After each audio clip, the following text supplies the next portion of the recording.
일단 가계부채의 문제를 지적하는 것은 크게 세 가지예요.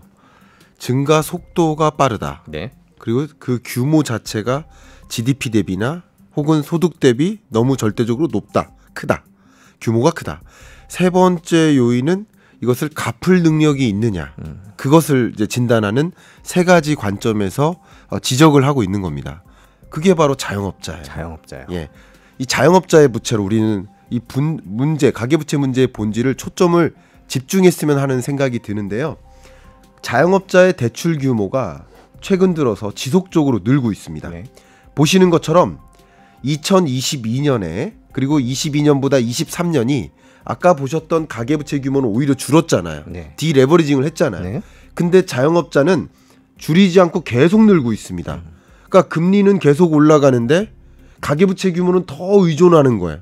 이것은 갚을 수 없는 빚이 늘어나는 성격이 강하다라는 것을 보여주고, 그게 근거가 있는 것은 바로 오른쪽 그래프에서 보시는 연체액과 연체율입니다. 우리나라 2,700만 취업자들이 소득이 쪼그라들고 있다 보니까 소득이 쪼그라드니까 할 수 있는 대응이 뭡니까? 소득은 쪼그라들고 물가는 높고 실질 소득은 더 쪼그라들고 이자 상환 부담은 더 가중되니까 소비할 수 있는 여력이 줄어들어요. 그러니까 할 수 있는 대응이 뭐예요? 지출을 줄이자예요. 근데 지출 중에 어떤 부분을 줄일까요? 외식비를 줄입니다. 지금 줄이는 게 외식비 줄이는 거야. 그러니까 자영업자는 경기 침체의 또 다른 직격탄이 또 날라와요. 그러니까 이런 구조 속에서 지금 버틸 대로 버텨왔는데, 어쩌면 뭐 이런 표현을 해서 죄송합니다. 그동안에 찔끔찔끔 지원했던 금융지원이 또 가계부채 상환 시점을 지연시켜줬던 그런 일종의 금융지원이 이게 밴디지 효과처럼 충분히 상처가 아물지 않았는데 상처를 덮은 거죠. 영업을 하면 할수록 오히려 손해니까 영업을 안 하는 거예요. 추가적으로 나가는 비용이라도 줄이자 하는 거야. 근데 폐업을 못 하고 있어요. 왜냐하면 폐업과 동시에 만기 일시 상환해야 됩니다. 그러니까 이 상환할 능력이 없기 때문에 폐업도 못 하고 있는 겁니다. 그러니까 이런 것들이 우리 이 자영업자의 문제, 자영업자의 좀 경기 침체 혹은 자영업자의 부채 문제를 더 가중시키는 그런 국면이기 때문에 자영업자 문제는 상당히 지금 심각한 그 약한 골이다라고 저는 강조하고 싶습니다. 네, 오늘은 사상 최대 규모로 불어난 가계부채가 우리 경제에 어떤 영향을 미칠지 자세히 짚어보도록 하겠습니다. 교수님, 지금 우리나라 가계부채를 가지고 사상 최대다 그래서 여러 가지 논란이 있는데, 일단 네. 객관적으로 판단할 수 있는 세계의 주요 경제기관이나 연구소들은 우리나라 수준을 어떻게 보고 있습니까? 일단 가계부채의 문제를 지적하는 것은 크게 세 가지예요. 증가 속도가 빠르다. 네. 그리고 그 규모 자체가 GDP 대비나 혹은 소득 대비 너무 절대적으로 높다. 크다. 규모가 크다. 세 번째 요인은 이것을 갚을 능력이 있느냐. 그것을 이제 진단하는 세 가지 관점에서 지적을 하고 있는 겁니다. 그러니까 IMF, 여러분 아시는 OECD, 월드뱅크, BIS, IIF 이런 국제 금융 관련 경제 기구나 협회, 이런 국제 협단체들이 지속적으로 한국 경제 가계부채 문제가 있다라고 지적을 하고 있는데요. 각 기관마다 어떤 식으로 좀 문제를 지적하시는지 각각 포인트는 달라요. 네. 포인트는 다른데 그걸 종합해 보면 정말 여러 가지 부분에 있어서 문제가 있겠구나라고 이제 생각해 볼 수 있을 것 같아요. 자료를 한번 보면서 말씀드리도록 하겠습니다. 네. 일단 지금 보고 계시는 이 자료요. 네. 이것은 소위 우리 BIS입니다. 네. 국제 지급결제 뱅크라고 볼 수 있는데, 여기서 진단하기를 GDP 대비 가계부채의 규모가 절대적으로 우리나라가 다른 어떤 나라보다도 높고, 네. 그리고 그 올라가는 정도가 가장 가파르다. 이것은 최근을 기준으로 한 게 아니라 그냥 구조적으로 우리나라 경제가 이렇게 가계부채 규모가 계속 쌓이고 있다. 네. 또 GDP 증가 속도보다 월등히 가계부채 규모의 증가 속도가 빠르다라는 것을 지적합니다. 그 밖에 다른 기구를 좀 말씀드리고 싶은데요. 네, 이것은 앞에 말씀드렸던 IIF예요. 이 IIF라는 기관에서는 역시 GDP 대비 가계부채 비율을 지적을 하고 있는데, 다른 어떤 나라보다 절대적으로 높고 그 다음 높은 나라가 홍콩인데 홍콩보다도 훨씬 높고, 네. 어쨌든 GDP 규모 대비 가계부채 규모가 더 크다. 그러니까 우리나라 한 해 GDP보다 훨씬 절대적으로 규모 면에서 지적을 이 두 기관이 공통적으로 하고 있습니다. 그 밖에 다음 기구를 말씀드리면 IMF죠. 네.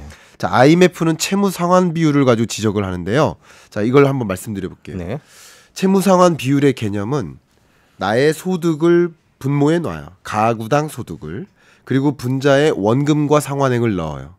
그러면 이게 뭐냐면 전체 나의 소득이 우리 집 소득이 월 1,000만 원이다. 근데 원리금 상환액이 200만 원이다. 그럼 20%가 채무 상환 비율인 거예요. 네. DSR인 거예요. 근데 이 채무 상환 비율이 절대적으로 높으면 빚 갚느라고 허덕이고 있구나. 결과적으로 소득이 쪼그라질 때 갚지 못할 수도 있겠구나. 네. 그래서 이 비율이 만약에 40%를 초과하면 정말 위험하다. 그래서 고위험군 뭐 이렇게 분류를 합니다. 자, 그런데 채무 상환 비율로 봤을 때 우리나라가 네. 순위로 봤을 때 절대적으로 높은 수준이라는 것은 확인할 수 있고 22년 기준으로 봤을 때 그 레벨을 진단해 보면 우리나라가 두 번째입니다. 네. 근데 중요한 것은요. 금융위기를 2008년에 겪었잖아요. 네. 그럼 금융위기 전과 지금의 흐름을 비교해야 돼요. 이게 뭐냐면 다른 대부분의 나라들은 채무 상환 비율을 떨어뜨려 나가고 있어요. 보겠습니다. 2007년이 검정색 바예요. 네. 22년이 파랑색입니다. 네. 그러면 바가 더 높은 나라인 게 정상인 거예요. 가계부채 문제를 관리해 나가고 있는 거예요. 네. 근데 2007년에는 이렇게 높았다가 그 이후에는 낮아지는 게 금융위기를 겪으면서 우리 가계부채 관리해야 되겠구나 네. 하면서 채무상환 비율을 조정해 나가는 거예요. 네. 이게 낮을수록 안정적인 겁니다. 네. 근데 우리나라만 극단적으로 높아졌죠. 네. 다른 높아진 나라들이 있습니다만 높아진 정도가 가장 높고 네. 그리고 그 절대적인 채무상환 비율이 높기 때문에 이것은 어쩌면 상환할 수 없는 부채는 쌓이는데 부채를 못 갚을 수 있는 가능성이 생길 수 있다라는 것을 IMF가 지적한 겁니다.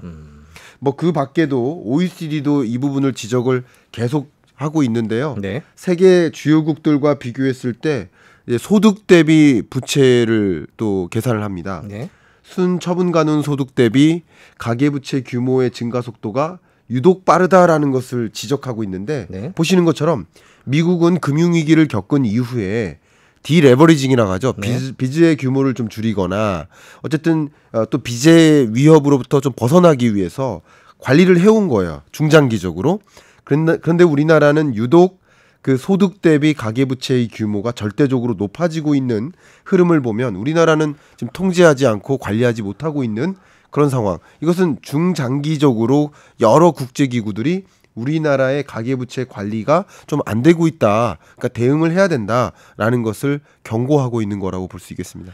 그러니까 규모 면에서 속도 면에서 그리고 상환 능력 면에서 이런 여러 가지 면에서 가계부채 문제가 지금 굉장히 부실해져 가고 있다라는 것을 지적하지 않을 수가 없습니다.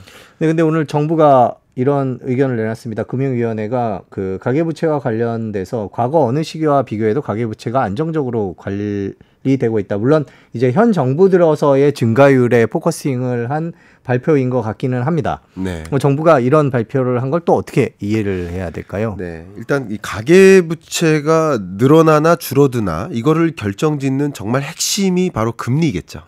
금리는 말 그대로 가격이에요. 이 물건 살까 말까를 결정짓는 건 가격이에요. 대출을 의존할까 말까는 역시 금리입니다. 그러니까 2022년부터 금리가 치솟았지 않습니까? 실제로 말씀하신 부분에서 정부가 이제 변호하는 부분이 뭐냐면 22년의 가계부채 규모가 줄어들기 시작했어요. 네. 그래프를 한번 보여드리면요. 네. 2022년의 가계부채가 2023년보다 더 커요. 네. 그러니까 이 가계부채 규모의 절대액이 여러분 한번 비교해 보세요. 한 번도 줄어든 적이 없습니다. 네. 자, 물론 그래프는 제가 직접 그렸지만 여기 이 그래프를 그리기 위해 활용한 데이터는 이 한국은행에서 추계하고 있는 가계 신용 데이터예요. 근데 가계 신용 데이터가 한 번도 줄어들지 않다가 2023년 들어서 절대적으로 줄어드는 현상이 있죠. 네. 이것은 어쨌든 이런 부분에 있어서 관리되고 있다라고 생각할 수도 있는 거예요. 네. 그런데 내막을 들어가 보면 네. 그렇지 않다고 생각을 합니다. 이게 무슨 말이냐면 네. 22년보다는 23년이 절대적으로 줄어든 건 사실이지만 네. 안타깝게도 23년 중반부터 네. 다시 가계부채 규모가 굉장히 빠른 속도로 늘고 있습니다. 최근 들어서요? 예, 최근 들어서. 네. 그러니까 22년과 23년 지금까지를 비교하면 낮은 게 맞아요. 네. 그러니까 금리 올라가면서 가계부채 규모가 줄어든 거. 이런 걸 우리는 디레버리징이라고 하죠. 디레버리징을 일으킨 거예요. 금리가 높은데 가계부채를 더 질 수 없잖아요. 그러니까 그런 면에서는 이게 규모가 줄어든 건 사실이나 최근 23년 중반 이후 가뜩이나 금리가 높은데 이 상황에서 가계대출 규모가 급속도로 늘어나고 있다. 그럼 이것은 정말 관리하고 있는 건가 하는 제가 이제 이런 가계부채 부분을 연구하는 연구자로서 그 부분에 대해서는 공감하기가 좀 어렵다 저는 생각을 합니다. 네, 그렇군요. 이 가계부채가 네. 이렇게 심각한 상황인데 이게 구체적으로 우리나라 경제, 우리나라 사회를 뒤흔들 수 있다. 네. 뇌관이 될 수 있다라고 말하는 이유가 뭐 여러 가지가 있는데 네. 교수님께서는 특히 어떤 부분이 문제가 될 거다 이렇게 보고 계세요? 예, 그게 바로 자영업자예요. 자영업자요. 예. 이 자영업자의 부채로 우리는 이 문제, 가계부채 문제의 본질을 초점을 집중했으면 하는 생각이 드는데요.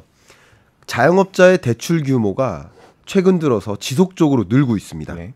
보시는 것처럼 2022년에 그리고 22년보다 23년이 아까 보셨던 가계부채 규모는 오히려 줄었잖아요. 네. 디레버리징을 했잖아요. 네. 근데 자영업자는 줄이지 않고 계속 늘고 있습니다. 그러니까 금리는 계속 올라가는데 가계부채 규모는 더 의존하는 거예요.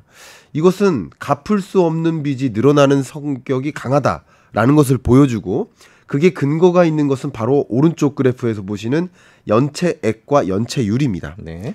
연체율, 연체액, 연체라는 개념 여러분 아시죠? 만기가 됐어요. 이자를 상환해야 돼요. 근데 이 만기가 도래됐는데 이자 상환을 안 해요. 그럼 연체죠.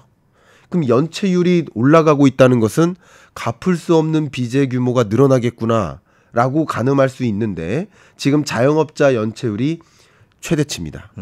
연체액의 규모도 최대치입니다.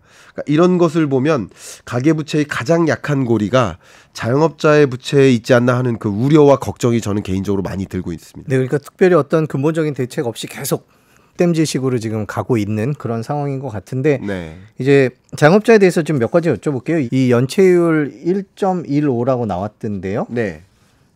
이 어떻게 해석을 해야 될까요? 이 정도 되는 수준이라는 건 어떻게 봐야 될까요? 우리 가계부채 전체의 연체율, 가계부채 전체 약 1,900조 원에 달하는 그 가계부채 규모에서 있어서의 연체율이 지금 높게 치솟아 봐야 0.2, 0.4입니다. 네. 우리나라의 현재 가계부채 연체율이. 근데 자영업자의 연체율이 이 정도다. 이거는 정말 말 그대로 심각한 수준인 거라고 네. 저는 생각을 합니다. 네. 연체액의 규모나 역사적으로 비교하나 현 시점에서 전체 평균적으로 비교하나 마찬가지고요. 그러니까 연체율이 치솟다 보니까 결과적으로 자영업자 차주의 네. 이 금융채무 불이행자, 그러니까 채무 불이행자가 계속 늘어요. 그래서 불이행자가 늘고 보시는 것처럼 4만 5천 명 정도에서 5만 2천 명 정도로 23년 1, 2분기 사이에 급증하죠. 네. 그리고 이 금융채무 불이행자가 짊어진 빚의 규모가 6조 9,600억 원에서 9조 1,300억 원으로 늘죠. 네. 자, 근데 이 그래프를 잘 비교해 보세요. 이 그래프가 얼마나 심각한지를 좀 말씀드릴게요.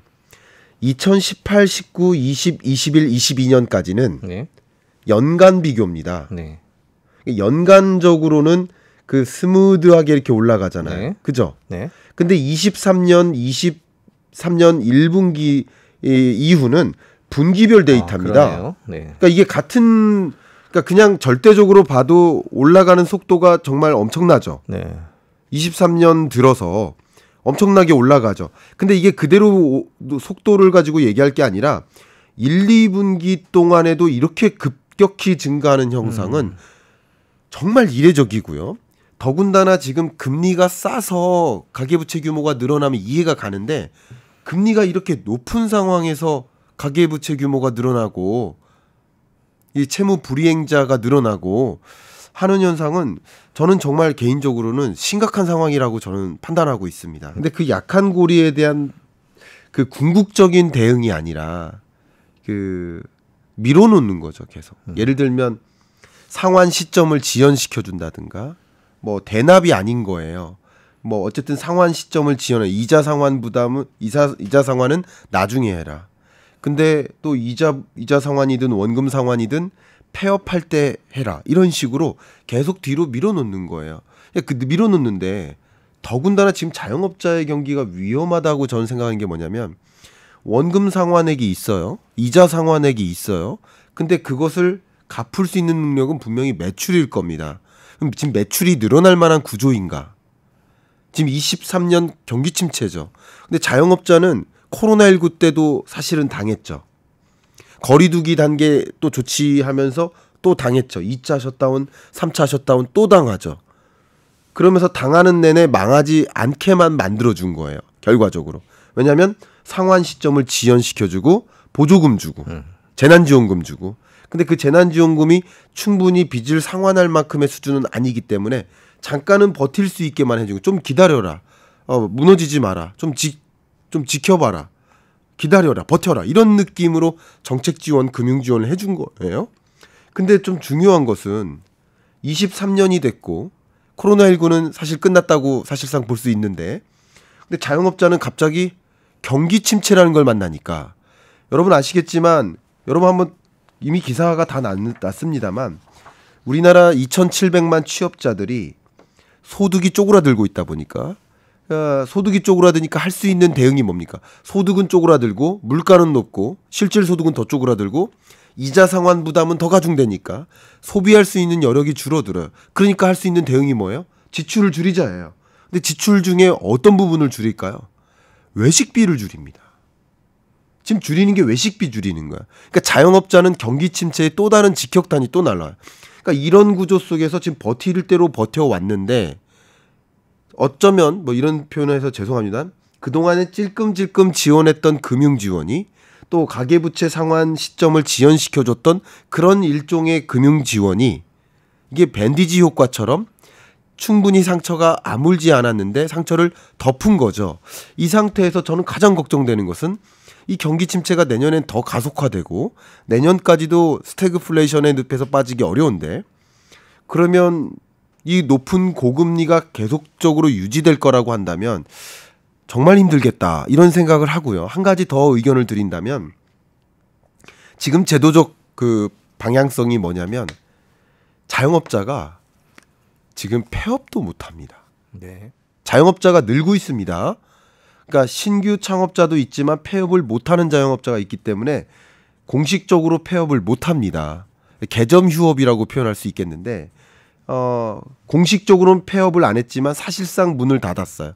왜냐하면 이 운영자금도 마련이 안 돼요. 매출 가지고. 그러니까 계속 영업을 하면 할수록 오히려 손해니까 영업을 안 하는 거예요.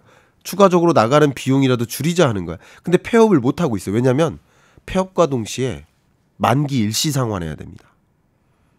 그러니까 이 상환할 능력이 없기 때문에 폐업도 못 하고 있는 겁니다.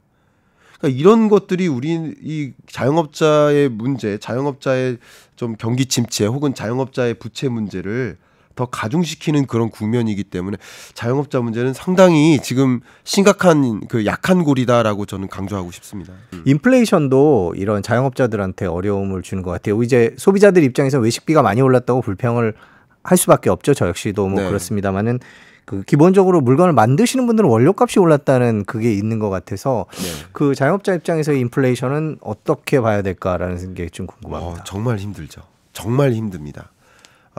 자영업자분들은 제가 그냥 항상 비교를 이런 식으로 말씀드리는데 김밥 가게 할머니께서 햄 가격 오르고 단무지 가격 오르고 쌀 가격 오르고 김 가격 오릅니다.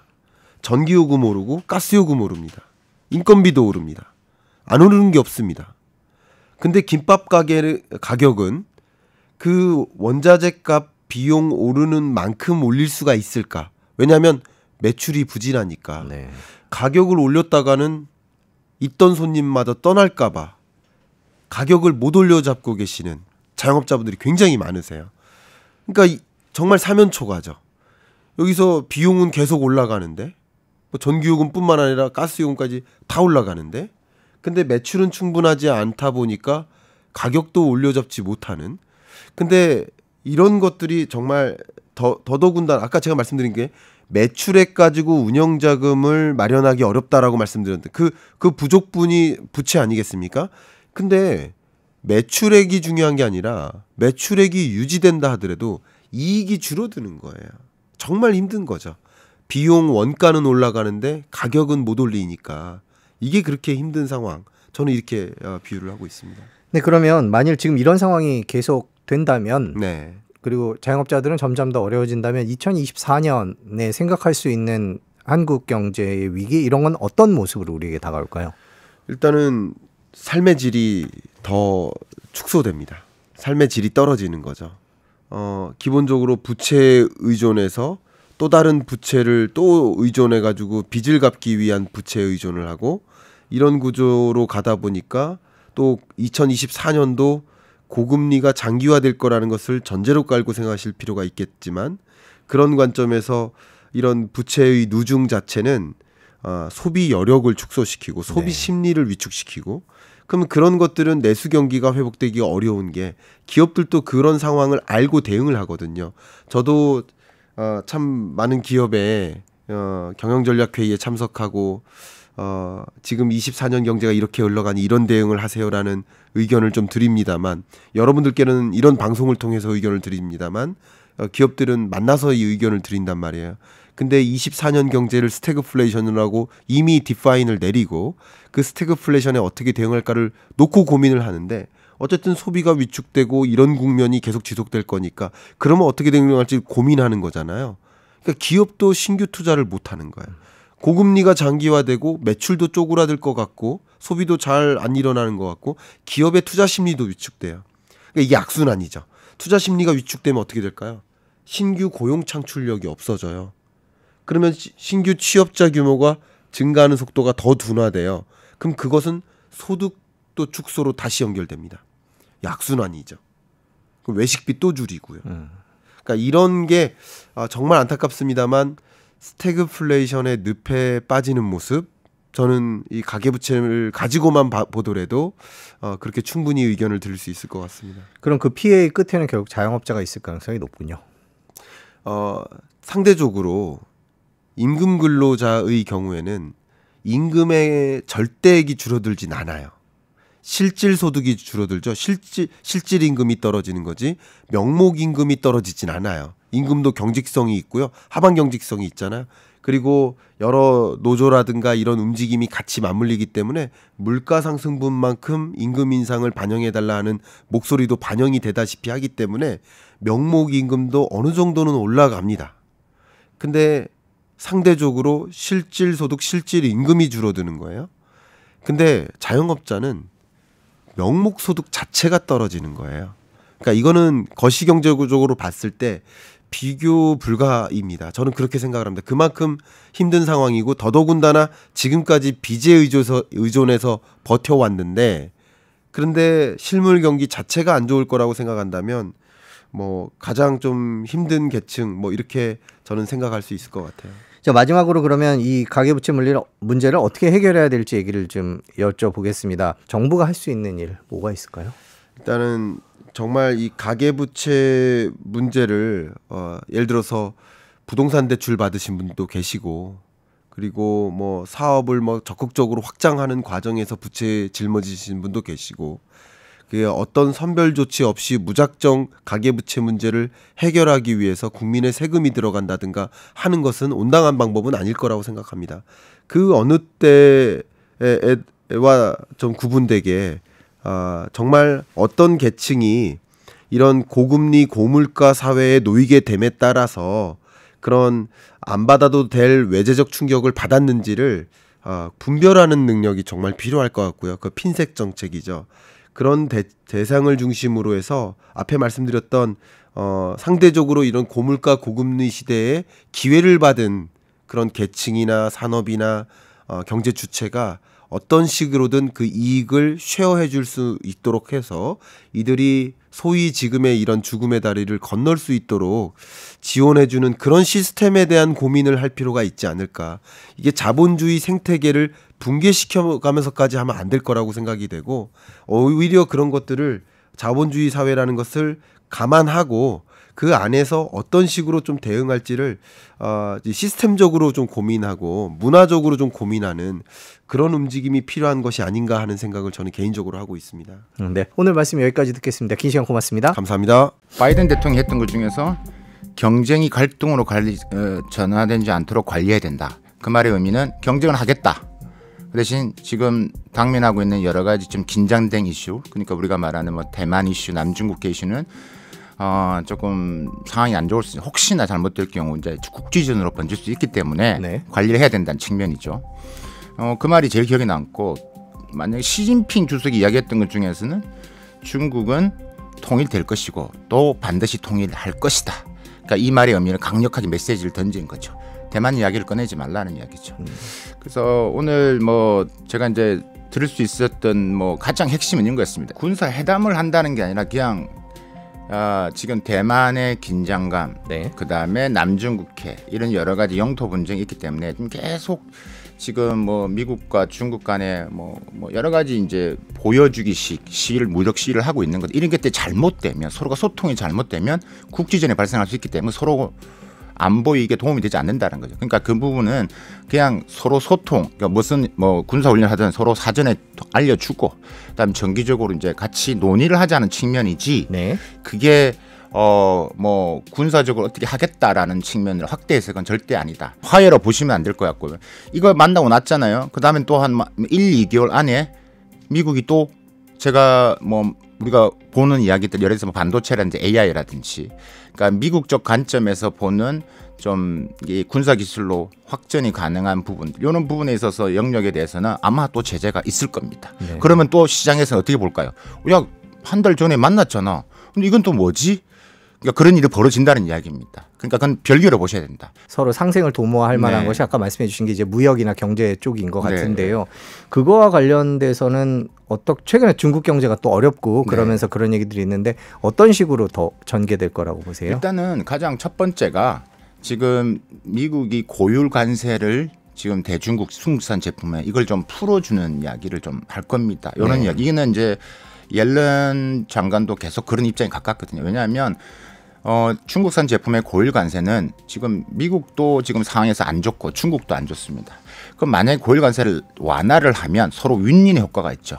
예를 들면 저렴한 중국산 메이드 인 차이나가 미국에 들어오면 물가를 잡을 수 있는 완화의 효과가 있고, 중국은 지금 수출이 안 되고 지금 투자와 소비로만 지금 버티고 있거든요. 네. 제가 볼 때는 중국 경제가 꾸역꾸역 지금 성장률을 맞추고 있다는 얘기예요. 근데 만약에 수출이 미국이 좀 터져주면 경제가 좀 나아지는 거죠.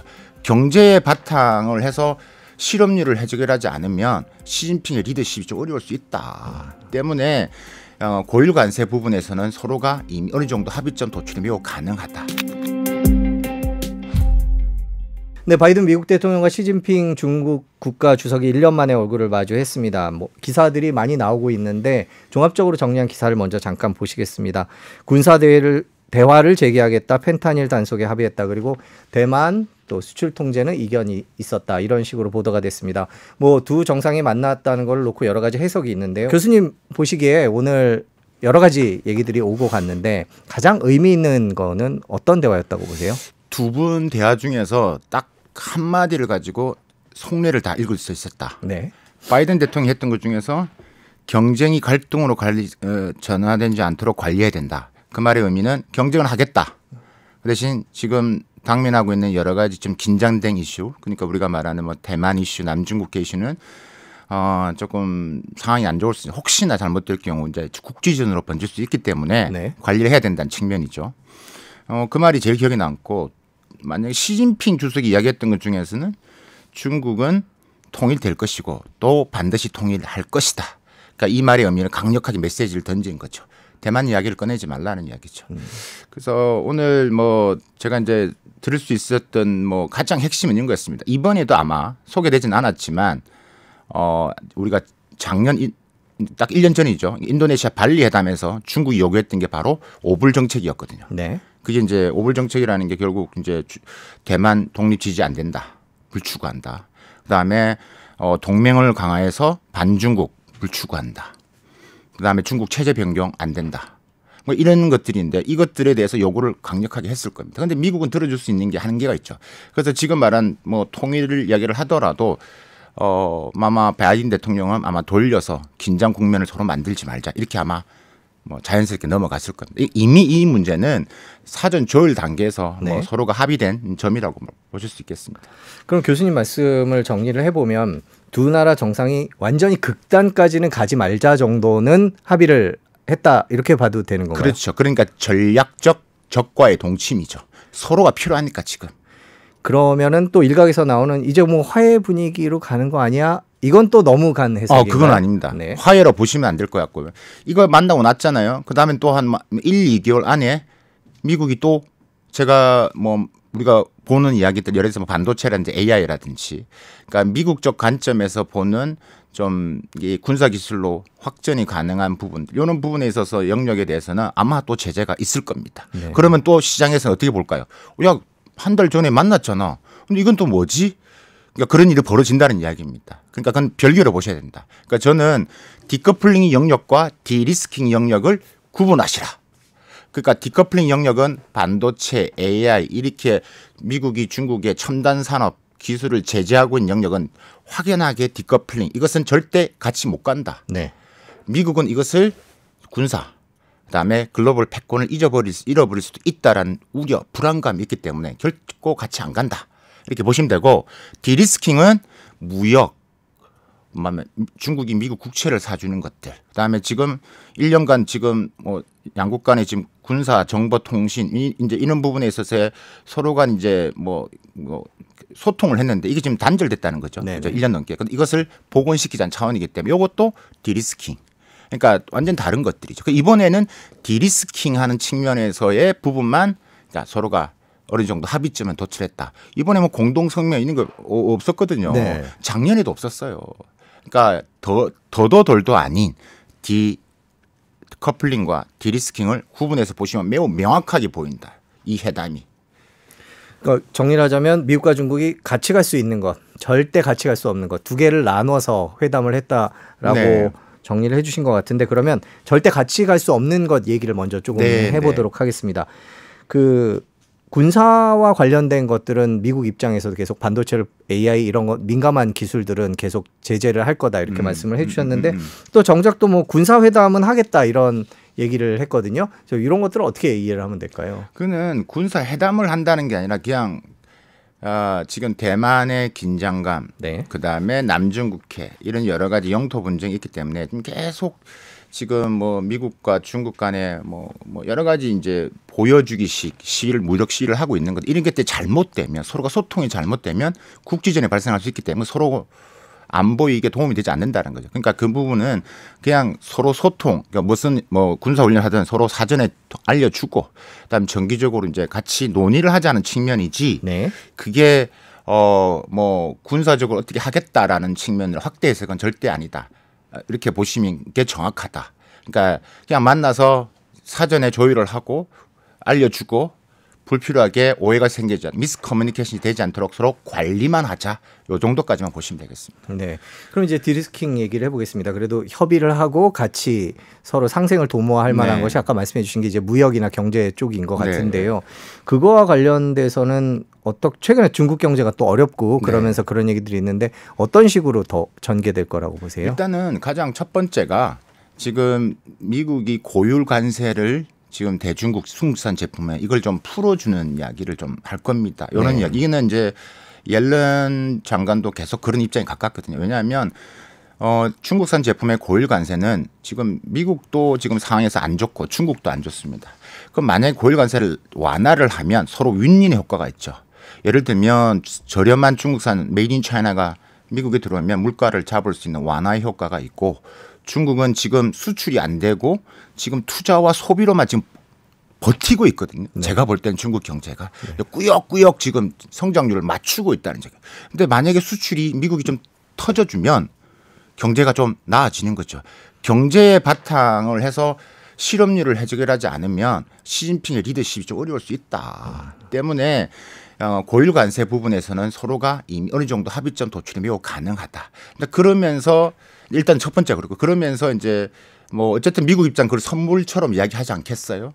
그러면 이제 그러면 중국한테 너희도 좀 해줘야 되지 않을까? 그러면 이야기한 게 나올 수 있는 게 그러니까 일단 많이 사줘야 되는 거죠. 우리가 봤던 뭐 미국산 콩 대두를 지금 300톤 이상 샀다.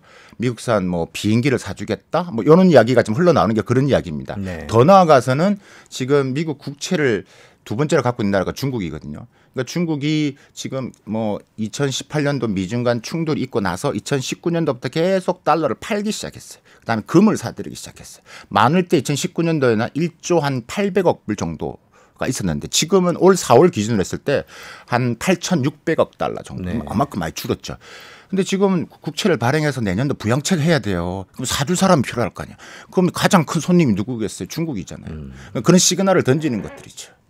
그러니까 이렇게 해서 이런 부분들은 이제 경제와 무역 측면이기 때문에 계속 서로에 의해서 이런 건 협의 가능한 거니까. 그러니까 이런 걸 통해서 중국이 미국이 이제 합의점에 도달할 수 있는 거다. 지금 바이든 입장에서는 지금 대선 결과가 지금 불안하거든요. 그러니까 내년 이 미국과 중국 간에 있는 경제적인 합의점, 그러니까 좀 디리스킹, 그러니까 서로 합의한 부분에서에 이루어진다면 내년 1분기, 2분기에서 지표가 나와야지만 동력이 생기거든요. 네. 지금 뭐 CBS나 CNN이나 뉴욕타임즈나 보면 지금 양자 가상 구도에서 지금 계속 밀리잖아요. 그러니까 지금 그런 단계에 있는 거죠. 국내도 안 좋고 그다음에 글로벌 이슈에서도 지금 뭐 리더십에 지금 도전을 받고 있죠. 중동 정쟁, 우크라이나. 그건 중국이 도와줘야 되는 것들이죠. 이번 미중 정상회담을 통한 미국의 경제 살리기, 중국의 경제 살리기 둘의 이해관계가 이제 일치할 수 있다 이렇게 들리는데 그러면 교수님 보시기에 좀 구체적으로 바이든 대통령 입장에서 시진핑 주석과 이런 경제적인 면에서 거래를 틀면 어떤 이익이 있을까요? 방금 국채 얘기해 주셨고 경기 부양 얘기해 주셨는데 반면에 또 반중 정서가 또 표가 되기 때문에 그렇죠. 그게 중국이랑 친하게 지낸다는 게 바이든 입장에서 반드시 보탬이 될까 이런 생각도 드는데요. 이렇게 분위기를 이끌어가는 이유가 궁금합니다. 중요한 포인트입니다.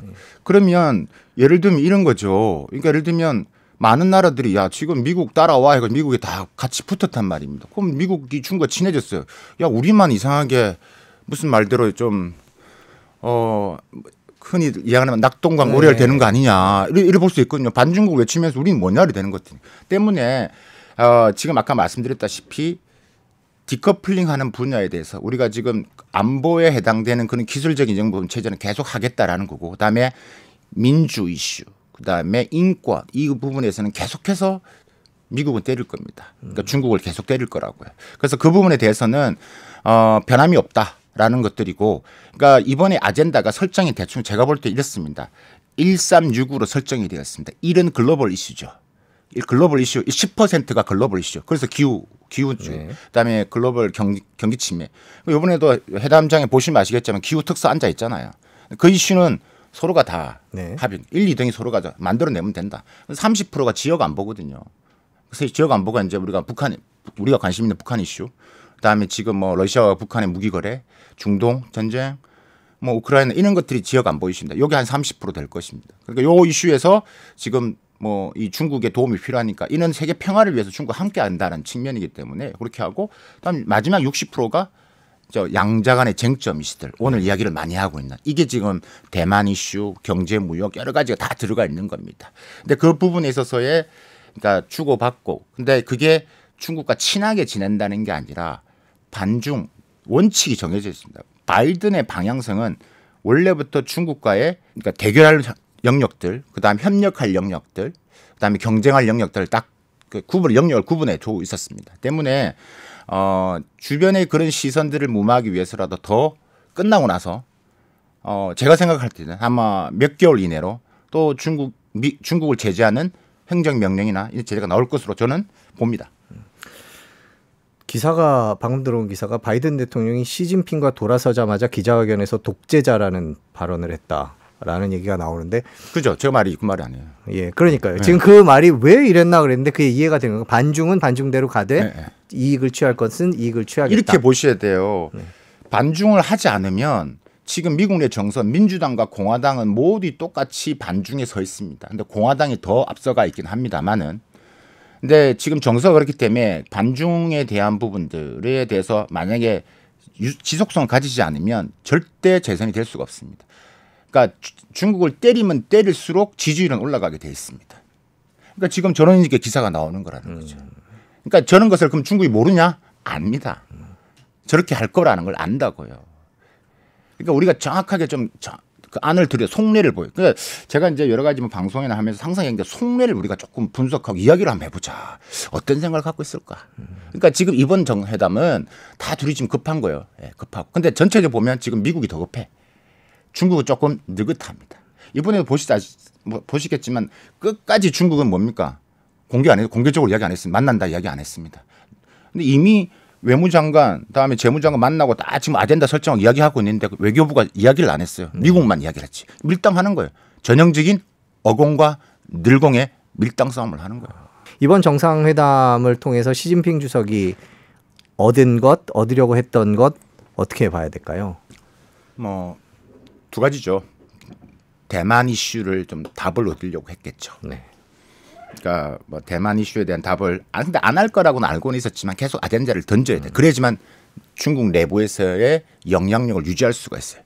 아까 말씀드렸잖아요. 통일될 것이고 통일할 것이다. 예. 그 강력한 메시지. 그러니까 이런 자리에서 이런 말을 했다라는 것은 미국 정확하게 알아라.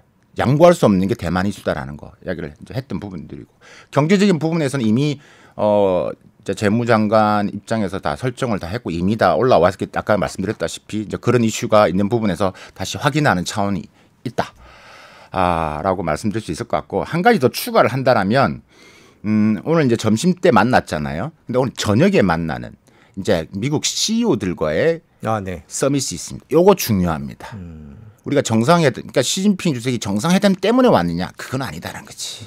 저는 그렇게 봅니다. 네. 그러면 저녁에 미국의 CEO들이 지금 몇백 명이 와서 지금 시진핑 주석한테 눈도장 치려고 지금 만나러 온다는 거죠. 그럼 그 의미는 뭐냐면 중국이 지금 할 수 있는 것은 세 가지입니다. 지금 어려운 상태에서 지금은 기술 자립을 해야 되고요. 그렇죠? 두 번째는 자꾸 우회를 도로를 만들어야 됩니다. 네. 미국이 제재하니까 그러니까 중국 기업이 자꾸 지금 여러 다변화하면서 지금 공장을 만들고 있다 그런 측면이고 세 번째가 적극적으로 지금 해외 기업을 유치를 해야 돼요. 그러니까 유치를 해야 되는데 시진핑 주석이 직접 와서 이게 한다는 자체는 그 시그널이라는 게 엄청나거든요. 미국 기업들한테는. 그러니까 이제 그런 측면에서 내가 왔잖아. 믿고 투자해. 내가 책임질게. 이런 시그널을 기업들한테 던질 겁니다. 미국 기업들한테. 그러니까 이 목적도 매우 크다. 그래서 이제 그 세 가지 측면에서 시진핑 주석의 속내가 좀 정리할 수 있을 것 같습니다. 그런 과정을 통해서 중국 경제가 좀 나아질 수 있을까요? 지금 중국 경제 상황과 또 이게 이 회담 이후에 뭔가 달라질 수 있다고 기대할 수 있는 것들 그런 것들이 뭐가 있을지 좀 설명을. 일단 수출이겠죠. 가장 큰 게 수출일 거고요. 수출일 거고 그다음에 두 번째가 이제 미국 기업들이 대중국 투자를 많이 해줘야 되는 게 중요합니다. 지금 이제 좀 계속 올해 들어서 특히 이제 이 글로벌 기업들이 지금 뭐 우리가 말하는 탈중국 하는 것들이 생겨났고 네. 그러니까 그런 부분들 메꿔야 되고 이제 왜냐하면 외국 기업들의 중국 내 진출이 단순히 기술을 유입하는 것도 있지만 아까 이 경제적인 측면에서 일자리 창출이라든지 세수라든지 여러 가지 영향력 왜냐하면 그 큰 기업이 들어오면 여러 가지 중국 기업들과의 이 공급망이 형성이 되기 때문에 지금 중국 경제가 민영 경제 즉 공급망을 제공하는 기업들의 망이 지금 끊어지고 있거든요. 그러니까 그런 측면에서 중국 경제에서 어느 정도 도움이 되겠죠. 그런 부분에서 이제 우리가 경제적으로 본다면 큰 아마 이번에 방미 그다음에 서밋 미국 기업들과의 만남 속에서 이제 얻어질 것이다라고 생각이 들 것이고 아마 소개되진 않겠지만 아마 이번에 시진핑 주석이 왔기 때문에 각 부처별 장관이 다 떴다는 거죠. 그러면 특히 재무 쪽은 이 월가들과의 또 소통을 강화할 겁니다. 그러니까 월가들이 중국에서 가장 돈을 많이 벌고 있거든요. 그럼 월가들이 또 이 워싱턴과 베이징을 연결하는 또 가교 역할을 많이 해왔거든요.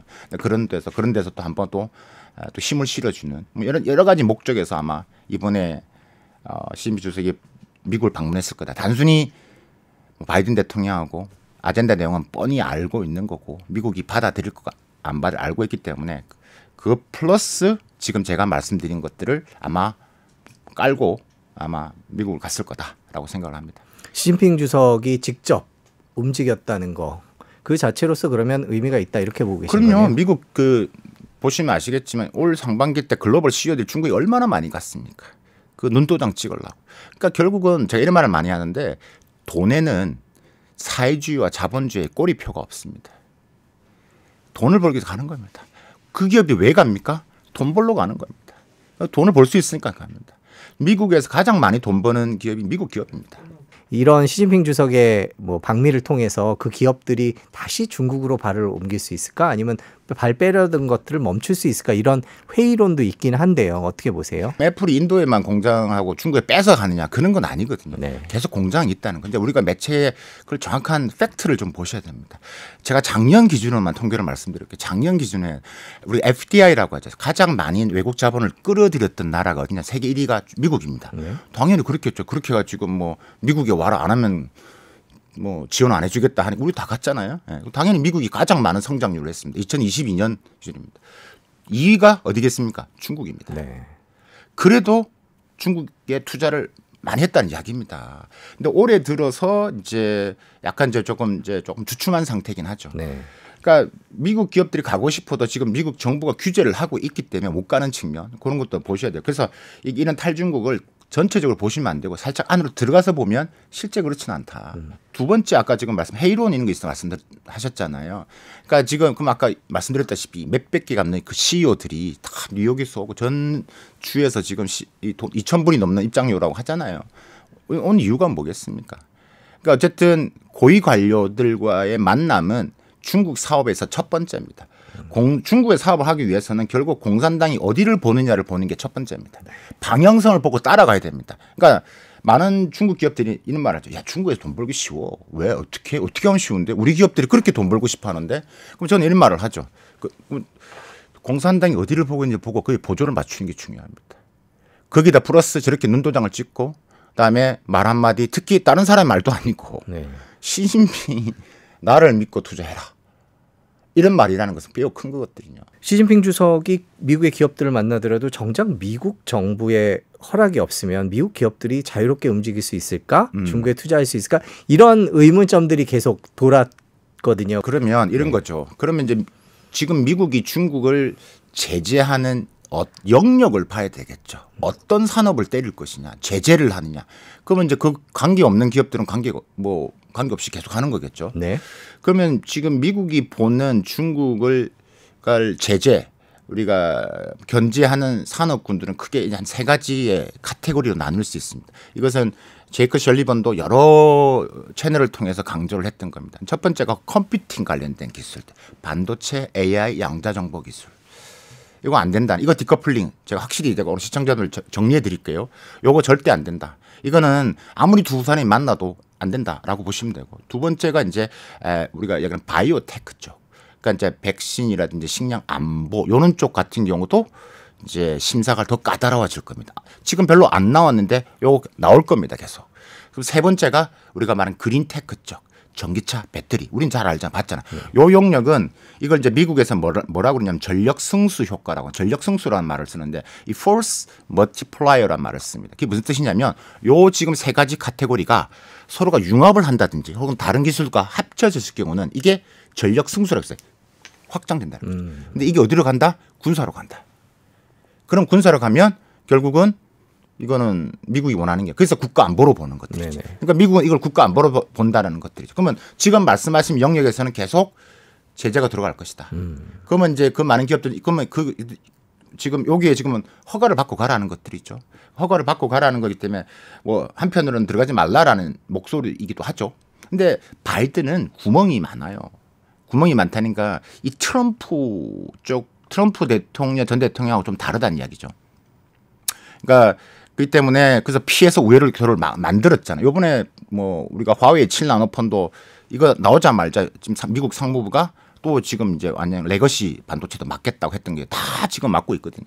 그러니까 이런 식으로 지금 하고 있는데 그래도 제가 볼 때는 뭐가 좀 틈이 보인다. 그래서 이제 그 틈을 이용 계속 할 것이고 그러면 이제 목소리를 계속 내겠죠. 그래서 이제 어쨌든 우회적인 방법에서 미국 기업들은 돈을 벌기 위해서는 네. 여러 가지 방식도로 중국과의 끈을 놓지 않으려고 할 것이고 가장 대표적인 엔비디아 아까 말씀드렸잖아요. 중국 시장에만 맞는 제품을 자기들이 R&D를 한다니까요. 그러니까 그렇게 이제 보시는 거 그 관계 영역에 해당되지 않는 분야는 뭐 관계 없겠죠. 그다음에 눈도장 찍고 그렇게 보시면 될 것 같습니다. 이 미중 갈등이 세계 경제를 좀 어렵게 한 측면이 있습니다. 뭐 관세하고 금지하고 제재하고 이런 과정이 더군다나 지구는 이제 코로나를 겪었고 지금 두 개의 전쟁을 치르고 있고요. 그러면서 뭐 투자하신 분이나 아니면 생업을 하시는 분들이 모두 힘든 상황이라 이 둘이 만나면 조금 세계 경제에 긍정적인 영향을 미치지 않을까라는 기대도 있는 것도 사실이거든요. 교수님 보시기에는 어떻게 보세요? 아, 이것도 중요한데 이게 두 사람이 만났지만 핵심은 내년 1월 달에 대만 총통 선거 있고요. 내년 11월 달에 미국 대선 선거 있습니다. 지금 분위기가 좀 바이든이 안 좋다고 말씀드렸죠. 근데 우리가 한번 가상을 해보자고요. 내년에 만약에 트럼프 대통령이 다시 되면 그러면 미중 관계는 또 새로운 방향성이 들어듭니다. 그러면 그 영향이 이제 세계 경제뿐만 아니라 특히 우리 경제에 엄청난 영향을 미칩니다. 제가 볼 때는 만약에 트럼프가 지금 된다면 지금의 뭐 바이든식 대중국 경제하고 전혀 결이 다른 이제 묻고 더블로 갈 것 같습니다. 그러니까 과거의 트럼프식 중국 제재는 좀 아니었다라면 바이든이 했던 것 중에서 야 동맹을 통해서 제재하는 게 좀 괜찮았네. 요거 일단 가져오고 묻고 그다음에 내가 트럼프야. 나는 관세를 좋아하거든. 때리는 거. 바로 눈에 보이는 거니까 더블로 가는 겁니다. 그러니까 무슨 말이냐면 만약에 트럼프 돌아오면 미중 관계 더 악화된다. 더 안 좋아진다. 지금 이거 우리가 오늘 이야기했던 것들 아마 내년 11월 달 상황이 바뀌면 우리가 2024년도, 2025년도는 더 안 좋은 상황이 시나리오 펼쳐진다. 좀 나가서 더 이제 중국 입장에서는 진짜 폭풍우가 나오는 것들이죠. 그러면 거기에 따라서 우리 입장에서는 좀 생각을 해봐야 될 것 같습니다. 글로벌 경제는 또 이제 새로운 소용돌이가 칠 겁니다. 또 바이든에 맞춰놨는데 지금 트럼프에 또 맞춰야 되는 특히 우리나라가 지금 그런 상태에 모여 있는 것들이죠. 그래서 내년 만약 그런 시나리오가 된다라면 세계 경제는 또 각계 우리가 말하는 또 아메리칸 퍼스트가 돌아오는데 전혀 뭐 성격이 다른 방향이 바뀐 더 강해진 트럼프가 돌아오는 거죠. 미중 정상회담을 했고요. 이제 타이완 총선이 있고요. 미국 대선이 있고 내년 2024년에 여러 가지 큰 정치적 이슈들도 있습니다.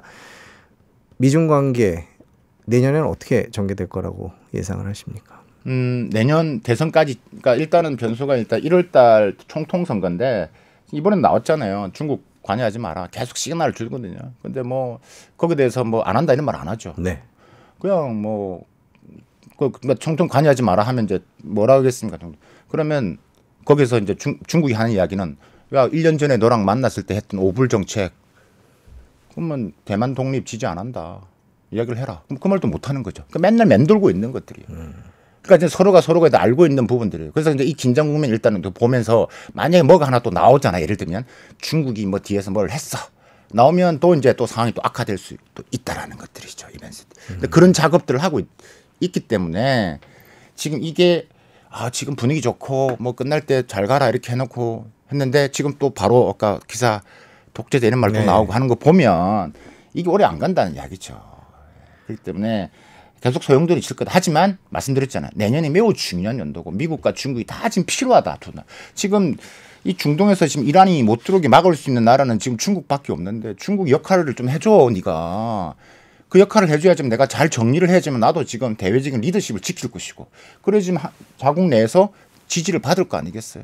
그래서 내가 재선이 돼야지만 너랑도 계속하고 잘 만들지 이런 것들이죠. 근데 이게 결코 만만치 않아 보입니다.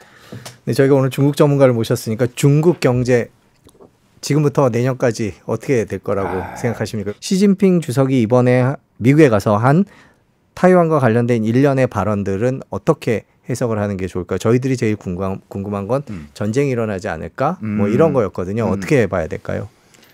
지금 이번에 했던 목적이 전쟁이 일어나지 말게 하자라는 거거든요. 그러니까 그런 건 일어날 가능성이 없고 네. 저는 감히 말씀드리고 왜냐하면 그건 서로가 득될 게 하나도 없습니다. 그렇기 때문에 뭐 그것도 이제 항상 대만 전쟁 시나리오 나올 때도 저도 뭐 책에서도 말했지만 시나리오가 있거든요. 중국 내부에도 그런 게 있을 겁니다. 제가 분석하기도 있습니다. 그게 이제 거기에 따라서 시진핑이 뭐 사연이만 하느냐 뭐 이런 것도 시나리오도 다 있긴 한데 어쨌든 결론적으로는 안 좋다. 그래서 이거 관리 모드에 들어간 게 이번 미중 정상회담의 핵심이다. 그 말의 의미는 긴장이 올라왔다라는 소리입니다. 이거 자칫 잘못하다가는 부딪힐 수 있겠다라는 게 서로가 인정을 한 거죠. 왜냐하면 그런 아슬아슬한 상황이 많이 발생했기 때문에 이게 만약에 정말 미스커뮤니케이션 하나 나면 국지전이 하나가 뭐가 충돌이 생기면 이게 어떤 방향이 칠 수 있기 때문에 그럴 경우는 경제에 지금 큰 영향을 미치고 그럴 경우는 지금 양국 입장에서는 가장 영향을 어렵기 때문에 그게 가장 핵심으로 본다. 그래서 내년에 있는 부분에서는 타이완 이슈가 전쟁 뭐 이런 이슈는 뭐 이번에 정상회담 때 보셨던 것처럼 소통을 강화할 겁니다. 네. 자, 오늘 미중 정상회담과 관련된 얘기 여기까지 듣겠습니다. 긴 시간 고맙습니다. 감사합니다. 22년 상황이 집 보러 온 사람 없고 거래 진짜 잘 안 되고 그리고 그 22년은 심지어 금리까지 엄청 올라 버려 가지고 완전 충격이었는데 지금은 금리가 엄청나게 오를 것 같진 않은 오르더라도 시장 금리 올라가고 있지만 22년처럼 막 1년에 250bp씩 올라가진 않으니까요. 그래서 작은 미니 2022년 그런 분위기를 아마 내년 3월까지는 조금 이어갈 것 같습니다.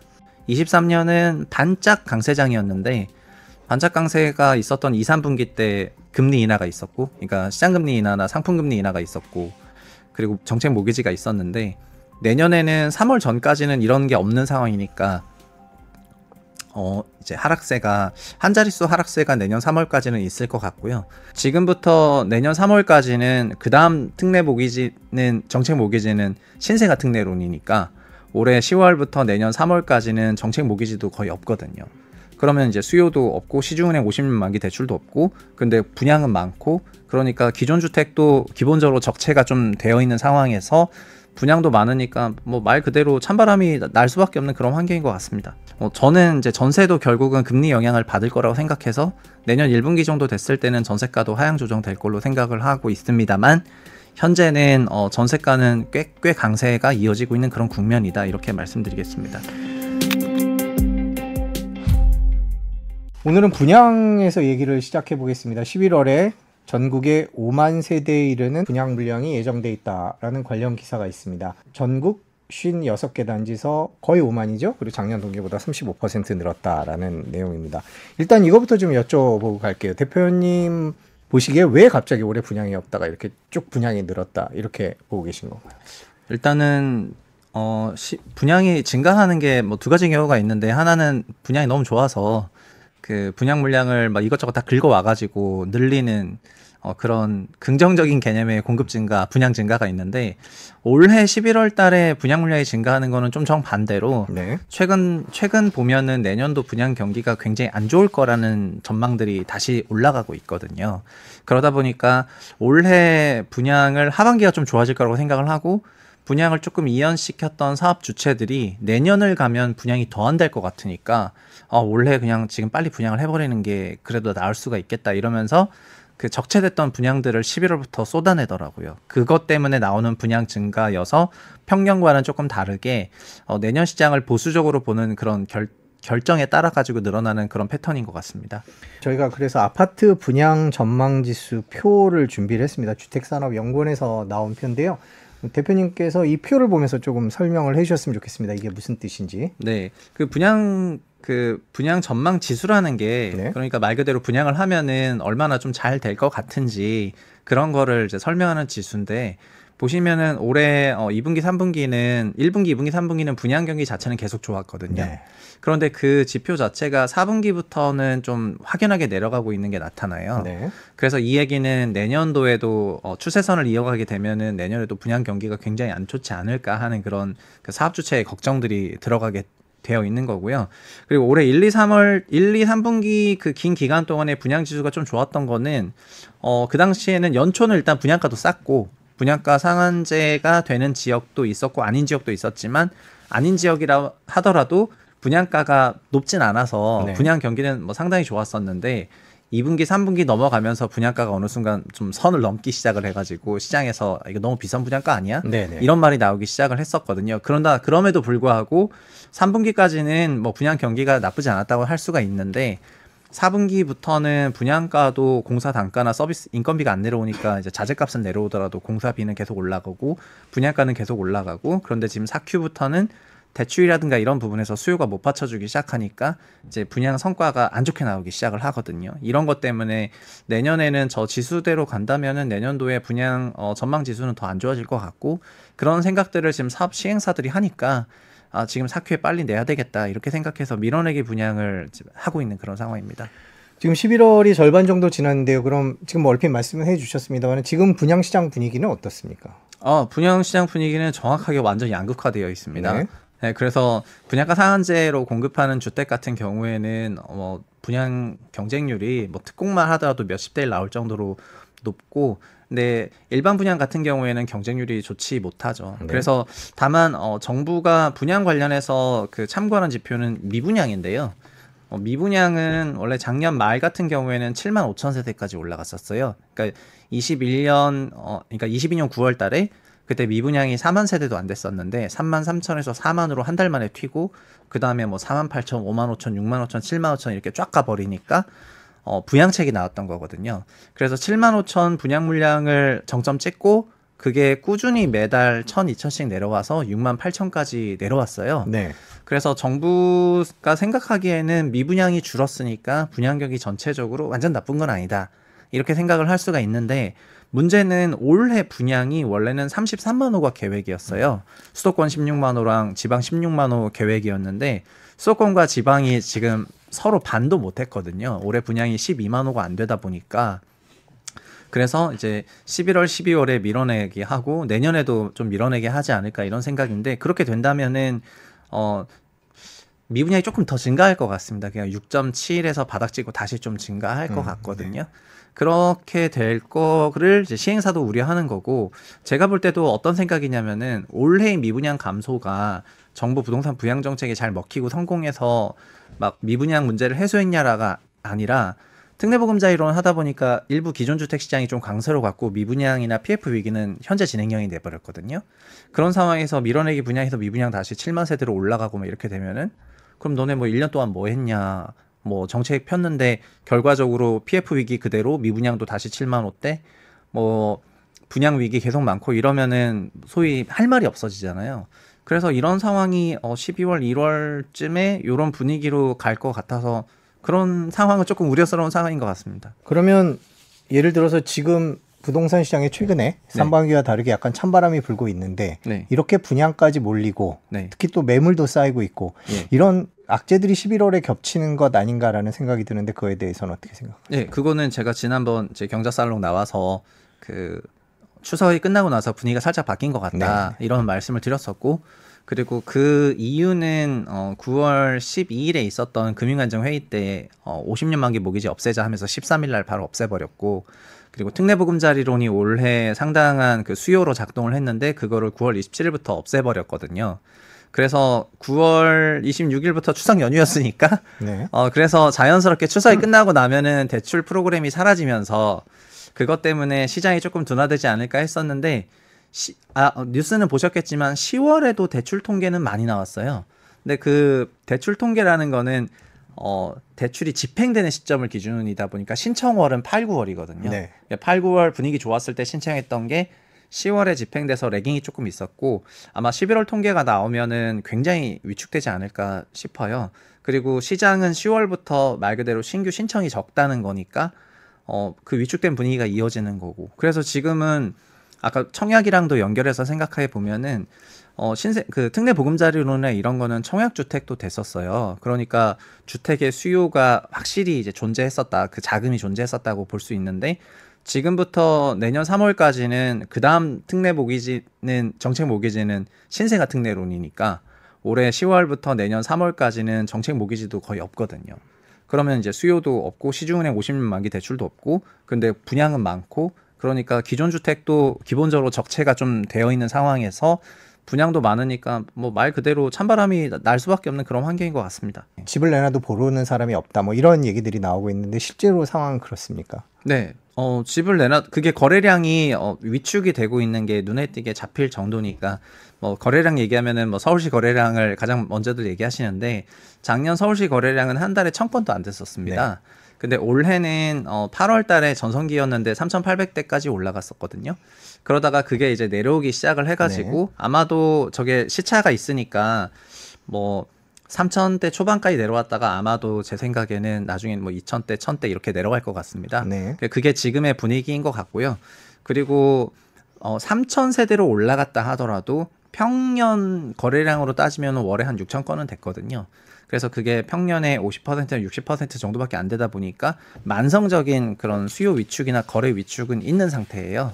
그래서 DSR 시행을 하고 다른 특례 모기지가 없다면 다시 22년 상황이랑 조금 비슷하게 가다 보니까 22년 상황이 집 보러 온 사람 없고 거래 진짜 잘 안 되고 그리고 그 22년은 심지어 금리까지 엄청 올라 버려 가지고 완전 충격이었는데 지금은 금리가 엄청나게 오를 것 같진 않은 오르더라도 시장 금리 올라가고 있지만 22년처럼 막 1년에 250bp씩 올라가진 않으니까요. 그래서 작은 미니 2022년 그런 분위기를 아마 내년 3월까지는 조금 이어갈 것 같습니다. 시장 하락이 어느 정도 열려 있다고 생각을 하고 있습니다. 다만 22년에는 금리도 크게 오르고 DSR도 완전 광범위하게 적용을 했고 그리고 정책 모기지도 없었지 않습니까? 네. 그러니까 그때는 지수 기준으로 20%씩 빠졌고 개별 단지는 실거래가가 막 35%, 40% 빠졌거든요. 근데 현재는 정책 모기지가 어쨌든 있고요. 그 다음에 금리가 오르긴 오르는데 22년에 막 200bp 이상 오르는 게 아니라 지금 시장 금리 올라가는 거는 뭐 많이 올라간다고 치면은 60bp, 70bp 올라갈 것 같거든요. 그렇게 생각하면은 약간 한 자릿수 정도로 뭐 6에서 8% 정도 하락을 열어놓고 그렇게 생각을 하고 있습니다.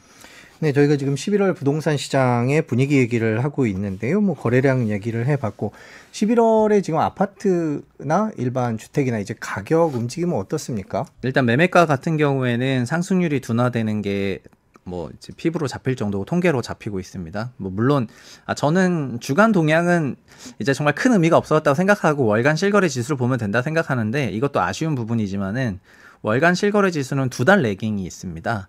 그래서 11월 동향을 알려면 내년 1월이 돼야 돼요. 네. 그래서 지금은 9월까지만 알 수 있는데 9월까지는 주택시장이 엄청 강세정이었기 때문에 다만 주간 동향은 요즘의 분위기를 드러내는 건데 매매가 기준으로 주간 동향은 확실히 상승세가 굉장히 둔화되는 패턴으로 나오고 일부 지역에서는 주간 동향이 서울도 마이너스가 나오는 데가 있거든요. 그래서 9월과는 확실히 좀 차별적인 것 같고요.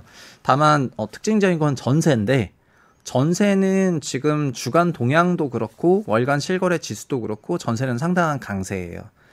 그래서 전세가 강세가 조금 이어지고 있다는 점에서 이게 결국은 전세는 매매에 어떻게 보면은 그 매매가를 결정짓는 핵심이거든요. 전세라는 게 임차소득의 현재 가치니까 전세가 높다면은 매매가가 빠지기가 어려워요. 둘은 거의 동행을 하고.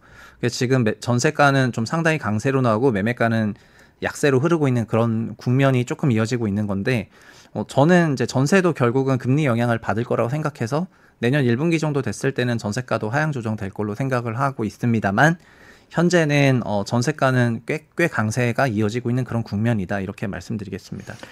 마침 전세 얘기를 해주셨으니까 전세가 얘기를 좀 해볼까요? 최근에 빌라 거래량이 역대 최소다라는 기사가 하나 나왔었습니다. 그러면서 나오는 얘기가 아파트 전세값을 자극하지 않겠냐. 왜냐하면 전세 사기 때문에 워낙 빌라를 기피하고 실제로 소형 아파트 같은 경우에는 뭐 사람들이 엄청나게 몰리고 있고 이런 통계들을 들면서 결국에는 이게 전세값 상승에 영향을 주지 않겠냐 이런 기사였거든요. 어떻게 생각하세요? 네, 저는 부분적으로는 영향을 당연히 준다고 생각하고요.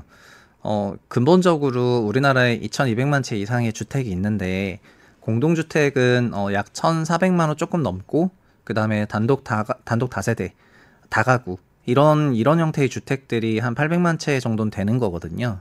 근데 그런 주택들에서 빌라 사기 같은 게 이제 나니까 기본적으로 이제 이런 주택들에 대한 전세를 기피하고 그래서 소형 아파트로 이제 이런 걸 선호하는 시장 움직임이 분명히 있는 것 같습니다.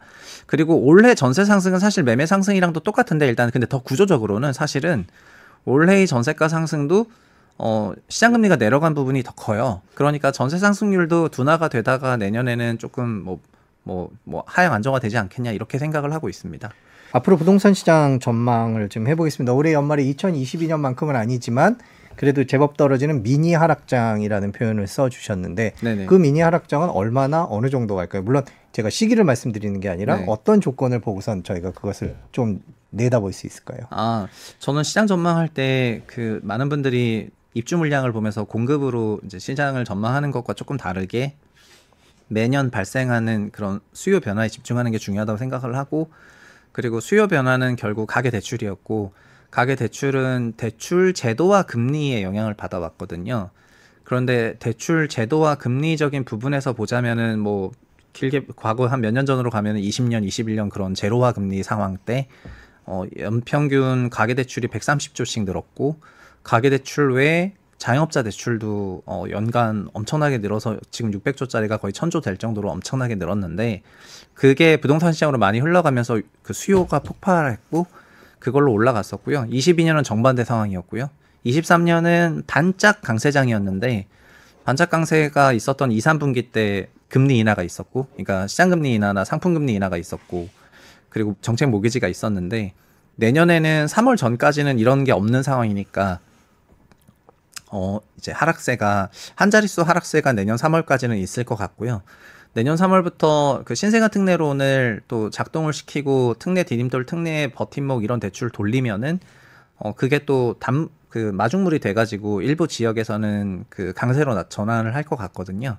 다만 내년도 신생아 특례론은 서울시는 별로 해당 사항이 없다고 생각을 하고 있습니다. 서울은 출산율이 0.5명의 그 전국 최저의 도시다 보니까 그 자금을 받아서 쓸만한 지역도 몇 개 안 돼요. 9억 원 이하여야 되고 출산율도 높아야 되다 보니까 그래서 서울 시장이 굉장히 조금 위축된다면은 일부 다른 지역이 조금 강세로 전환될 수 있다 손 치더라도 전체 지수는 좀 약세일 것 같고요.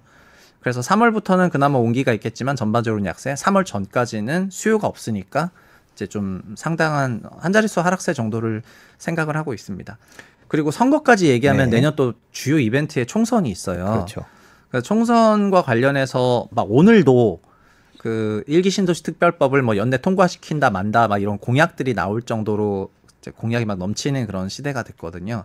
그래서 총선 전에는 이제 소위 위로 튈 만한 막 사람들이 좋아할 만한 그런 선심성 공약들을 막 뱉어낼까라고 생각을 해가지고 뭔가 그 센티먼트는 막 총선 때 진짜 뭐 이렇게 되면 좋아질 수도 있겠는데 이런 생각이 있을 수도 있다고 생각을 하는데 다만 현실적으로는 결국은 그런 생각이 좋아져도 우리가 집을 사거나 이러려면은 대출 받아야 되는데 그 대출 제도를 너무 그 위축적으로 갖고 가고 있다고 생각을 하니까 3월 전까지는 안타깝지만은 시장 약세가 조금 이어지지 않겠냐. 총선이 그래서 올해 그렇게 큰 영향을 아직은 미치지 않을 것 같다. 뭐 이 정도로 생각을 하고 있습니다. 정부의 각종 공약 얘기들을 했는데 그런 공약들이 실제로 부동산 가격에 영향을 미치지 않아 왔나요? 예전에는 어땠습니까? 뭐 가장 대표적인 게 그러니까 소위 2006년 그 뉴타운 선거 때 그때 뉴타운으로 대표되는 재개발 촉진 지역 사업들이 활성화된다고 생각하면은 자산 가격에 긍정적인 영향을 줄 거라고 생각하면서 서울시가 상당히 이제 그 당시 기준으로 막 이렇게 움직였었는데 그런 것들을 생각하면서 일기 신도시법을 좀 만든 것 같더라고요. 네. 일기 신도시법 대상 주택이 400만 원 되기 때문에 일기 신도시법 그러니까 노후 계획도시 특례법을 통과시키면은 우리도 재건축 빨리 하고 용적률 더 받고 이러면서 아파트 가격 올라갈 수 있다라고 생각해서 그런 거를 자극하려고 하는 것 같습니다. 얼마 전에 있었던 그 서울시의 김포를 편입한다는 것도 다른 경기도 인접 지역에 우리도 그럼 서울 편입하나 뭐 이런 부분을 자극해서 마치 서울 편입되면은 집값이 올라간다고 이제 생각을 하게 만들면서 이제 그런 정책을 냈다 생각을 하는데 근데 저는 이번 총선은 제 개인적인 생각에는 그 과거의 그런 선거와는 다르게 총선 제일 어젠다가 부동산은 아닌 것 같더라고요. 그러니까 과거의 선거들에서는 부동산 가격에 대한 그런 불만들이 완전 폭발하는 과정에서 그 소위 부동산으로 뭐 이렇게 실패를 해 막 이러면서 그런 것들이 빵빵 반영이 됐는데 지금의 뭐 제일 어젠다는 부동산은 아니라는 그런 생각이 들어서 지난 21대 국회 선거는 물론 코로나랑 뭐 이런 게 있었는데 그 이후에 선거를 생각했을 때 지금은 그 정도는 아니지 않냐 이렇게 생각을 해가지고 영향을 주긴 주겠지만 부동산이 뭐 선거 판세까지 막 바꿀 정도의 그런 어젠다는 아닌 것 같다 이렇게 생각하고 있습니다. 그러면 내 집 마련 생각하시는 분들은 그 미니 하락장 너머에 어떤 움직임이 있을까가 제일 궁금하실 것 같아요. 이제 준비를 해야 되는 건가 아니면 네. 더 지켜봐야 되는 건가? 저는 예. 우리나라 부동산 자산이 그러니까 주식과는 다르게 그 한국이라는 나라 전체를 대표하는 자산이다 보니까요. 그러니까 예를 들면 주식 시장에서 있는 어떤 특정 섹터인 경우에는 그게 우리나라의 전체 자산을 대표하는 게 아니라 특정 산업의 흥망성쇠를 대표하는데 부동산은 결국 한국 전체의 그 잉여 자본이 쌓이게 되는 그런 구간이잖아요. 그래서 부동산이 설령 21년에 고점에 매입을 했다 손 치더라도 그냥 몇 년 지나면은 소득이 늘어나면서 결국에는 전고점 다시 도달한다 생각하거든요. 그러니까 2008년에도 뭐 세상 망한다는 얘기가 있었지만 결국 2008년 가격을 2014년에 도달을 했고, 그리고 1997년에 한국 망한다, 뭐 국가부도 이렇게 했는데 그거 사실은 이제 기업부채 위기였지 국가부도 아니었지 않습니까? 근데 그때도 결국은 전고점 도달을 했었거든요. 그래서 21년에 코로나가 만들어낸 역대급 그런 초고 가격대조차도 결국 1년에 몇 %씩 소득이 증가하게 되면은 그 명목 가격은 결국 언젠간 도달을 하게 될 거고, 물론 그게 실질로 환산하면은 뭐 손실이긴 하지만은 명목으로 손실 보는 게 진짜 손실이잖아요. 제가 10억에 샀는데 8억에 파는 게, 이런 게 진짜 손실이거든요. 그래서 그 주택을 구입하신다고 생각을 하시면은 그런 길게 주택을 보유했을 때 가격의 그 변화에 대해서 해지가 된다는 거를 꼭 좀 생각하셨으면은 좋겠다고 말씀을 드리고 싶고요. 두 번째는 주택은 결국은 뭐 시점이 좋거나 가격이 좋아야 돼요. 근데 시점이라는 거는 대출이 늘어날 때가 시점이고, 가격은 정말 누가 생각해도 쌀 때가 좋은 가격인데, 제가 볼 때 현재는 시점이 좋지는 않습니다. 왜냐하면 가계 대출에 대해서 규제를 하고 있기 때문입니다. 가계 대출에 대해서 규제를 하고 있다는 건 수요가 약하다는 거고, 수요가 약하니까 거래량도 위축되어 있고, 근데 일부 대출 열어주니까 그 수요만 좀 셌던 것처럼 결국 대출을 먹고 자라야 되는데 대출 죽이고 있으니까 좋은 시기는 아니고, 내년에 신생아론이 있다 손 치더라도 추세적으로는 가계대출을 누르는 구간이기 때문에 지금이 좋은 시기는 아닌 것 같고요. 그럼 가격이 좋아야 되니까, 가격은 분양가 상한제 공급하는 주택이 싸다는 건 다 알고 있으니까 청약을 준비할 수 있는 사람들은 최선을 다해서 청약을 준비해야 되고요. 기존 주택을 사신다고 하면은 정말 그 자기가 생각하는 그런 가격대까지 들어와서 여기서부터 좀 더 내려가더라도 내가 이 부동산으로 인해서 현금을 문제를 안 겪을 수준이 될 것 같다. 그러면은 그런 생각을 하시고 들어가시면 좋을 것 같고, 지금은 막 너무 막 비싸진 거를 질러서 사기에 그런 때는 아닌 것 같습니다. 네, 아까 대출은 조이는 쪽으로 방향을 잡은 것 같다라고 말씀을 해 주셨습니다. 그거는 바뀌지 않고 정책 방향이나 여건에 따라서 뭐 조금씩의 변화는 있겠지만 큰 흐름은 계속 그렇게 갈 거다라고 보고 계신 건가요? 네. 가계대출 관련해서는 뭐 일단 정부 여당에서는 대통령 실장조차도 그 가계부채 퍼센티지가 높아서 혹시나 디폴트가 나면은 뭐 외환위기 때 몇십 배 영향이 있다 이러면서 막 경고를 주니까 금융당국에서는 그거를 반영할 수밖에 없는 것 같고, 그리고 학술적으로도 가계부채가 GDP 80% 넘어가면은 성장률이 위축이 된다고 다들 이제 인정하고 있기 때문에 우리가 100%가 넘어가고 있고, 이래서 이거를 서서히 줄이려는 생각은 있거든요. 근데 22년의 사례처럼 급작스럽게 위축시켜 버리면은 너무 빨리 죽어버리게 되고, 그러면은 금융기관 위기로 번질 수 있다는 생각도 해서 올해 보금자리론 같은 걸 만들었잖아요. 그런 것처럼 가계부채는 관리를 하겠지만은 엄청나게 위축시키려고는 안 할 거고요. 서서히 한 뭐 소위 10년 이상에 걸쳐서 뭐 천천히 조정을 할 것 같거든요. 그 얘기는 거꾸로 말하면은 10년 이상에 걸쳐서 수요가 크게 늘어나기가 어렵다는 말처럼 저는 들려가지고, 그래서 그게 시장을 막 지난 몇 년 동안 그 가계대출이 폭발적으로 증가를 하면서 자산시장이 상승했던 게, 그거를 이제 뭐 초강세장이라고 한다면은 앞으로는 그런 초강세장은 굉장히 안 오지 않을까, 이런 생각을 하고 있습니다. 긴 시간 고맙습니다. 네, 감사합니다. 한 가지 가장 주목할 만한 점은 기존에는 미국의 제1대 수입 대상국이 중국이었는데 올해부터는 멕시코로 완전 역전되는 그런 결과를 보였습니다. 중국에서 생산을 할 수밖에 없었던 것은 이 모든 이점들을 상쇄할 만큼 중국의 인건비, 임금 경쟁력이 굉장히 좋았기 때문이었는데요. 잘 아시는 것처럼 중국이 이제 양적 팽창을 멈추고 질적 팽창으로 이제 지금 성장의 방향을 좀 바꿔가면서 임금 경쟁력이 멕시코가 훨씬 더 좋아지는 상황이 발생했습니다. 그래서 이런 코스트 부분의 장점도 몇 가지 말씀을 드리고 싶은데요. 임금 경쟁력 같은 경우에는 뭐 미국과 비교하면 당연히 멕시코가 훨씬 더 많은 경쟁력을 가지고 있다라고 볼 수가 있겠습니다. 특히 뭐 스킬드 레벨, 숙련공 같은 경우에는 멕시코는 한 7에서 8달러 시간당 제조업 임금 그 평균 임금이 7에서 8달러 정도인데, 미국 같은 같은 경우에는 뭐 22달러 정도라고 볼 수가 있고요. 중국과 비교를 했을 때는 2011년을 기점으로 이미 중국의 임금이 멕시코를 넘어서기 시작해서 이제 경쟁력을 갖게 되었다고 합니다. 그래서 JP 모건 자료에 의하면 지금 현재 멕시코가 중국보다 인건비 측면에서는 30% 이상 저렴하다라는 그런 자료가 있습니다. 멕시코는 미국의 영향을 굉장히 많이 받고 있고요. 또한 미중 경쟁의 영향도 많이 받고 있다라고 할 수가 있겠습니다. 한 세 가지 정도로 나눠서 설명을 드릴 수가 있을 것 같은데요. 첫 번째는 미국의 산업 정책, 그리고 두 번째는 미중 경쟁, 그리고 세 번째는 글로벌 공급망의 재편, 이렇게 나누어서 좀 설명을 드릴 수 있을 것 같습니다. 다만 이제 오바마 행정부 때 그런 리쇼어링 정책을 추진했다고 하더라도 실질적으로 그게 이루어지지는 않았는데요. 이게 트럼프 행정부 그리고 지금 바이든 행정부에 이루어지면서 그 내용들이 더 촉발이 되었는데 그러한 효과를 더욱 강하게 만들어주는 것은 아무래도 미중 경쟁이라고 볼 수가 있겠습니다. 마지막으로는 이제 말씀드렸던 글로벌 공급망 재편인데요. 아무래도 전쟁이라든지 아니면 전염병 같은 이제 공급망의 위기를 겪으면서 기존에는 사실은 효율성 위주로 전 세계에 퍼져 있었던 이제 공급망들이 이제는 뭐 위기가 닥쳤을 때 가장 가까운 곳에서 빠르게 필요할 때 바로 획득할 수 있는 뭐 탄력성이라든지 안정성을 최우선으로 하는 공장 재편이 이루어지다 보니까 다른 곳으로 공장을 그리고 공급망을 재편해야 한다라는 움직임이 벌어지게 된 것입니다. 그래서 그 생각보다 니어쇼어링이 굉장히 빠른 속도로 이루어지고 있는 상황이다라고 볼 수가 있겠습니다. 그렇다면 이러한 상황에서 실질적으로 미국 그리고 글로벌 기업들이 찾을 수 있는 대안이 어디가 될까라고 생각을 해볼 수가 있을 텐데 아무래도 미국과 가장 붙어있고 국경을 맞대고 있는 멕시코가 좋은 대안이 될 수 있다라고 볼 수 있겠습니다.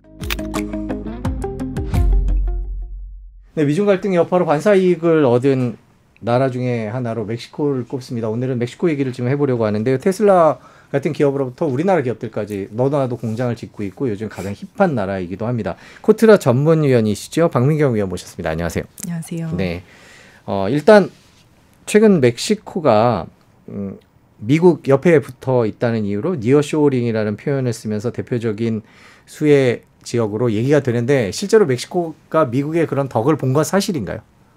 예, 뭐 최근 말씀해 주신 것처럼 작년에는 사실 리쇼어링이라는 단어가 언론에 많이 등장했다면 어느 순간부터 최근에는 니어쇼어링이라는 단어들이 많이 등장을 하고 있는데요.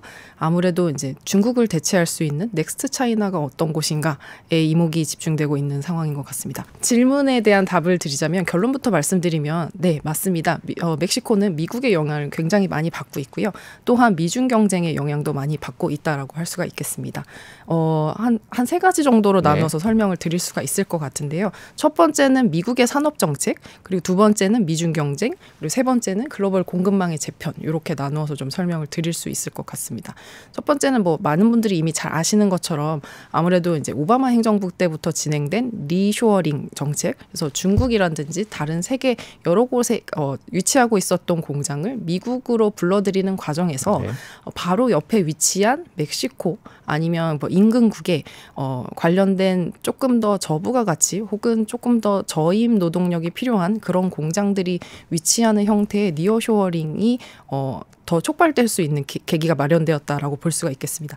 다만 이제 오바마 행정부 때 그런 리쇼어링 정책을 추진했다고 하더라도 실질적으로 그게 이루어지지는 않았는데요. 이게 트럼프 행정부 그리고 지금 바이든 행정부에 이루어지면서 그 내용들이 더 촉발이 되었는데 그러한 효과를 더욱 강하게 만들어주는 것은 아무래도 미중 경쟁이라고 볼 수가 있겠습니다. 잘 아시는 것처럼 트럼프 행정부 때는 2018년 7월부터 총 4회에 걸쳐서 총 3,600억 달러 규모의 중국산 제품에 이제 추가적인 추가 관세를 부과를 했고요. 그 관세는 최대 25%까지 붙었습니다. 이것은 이제 중국과 미국의 밀접한 관계에 영향을 줄 수밖에 없는 상황이었고요.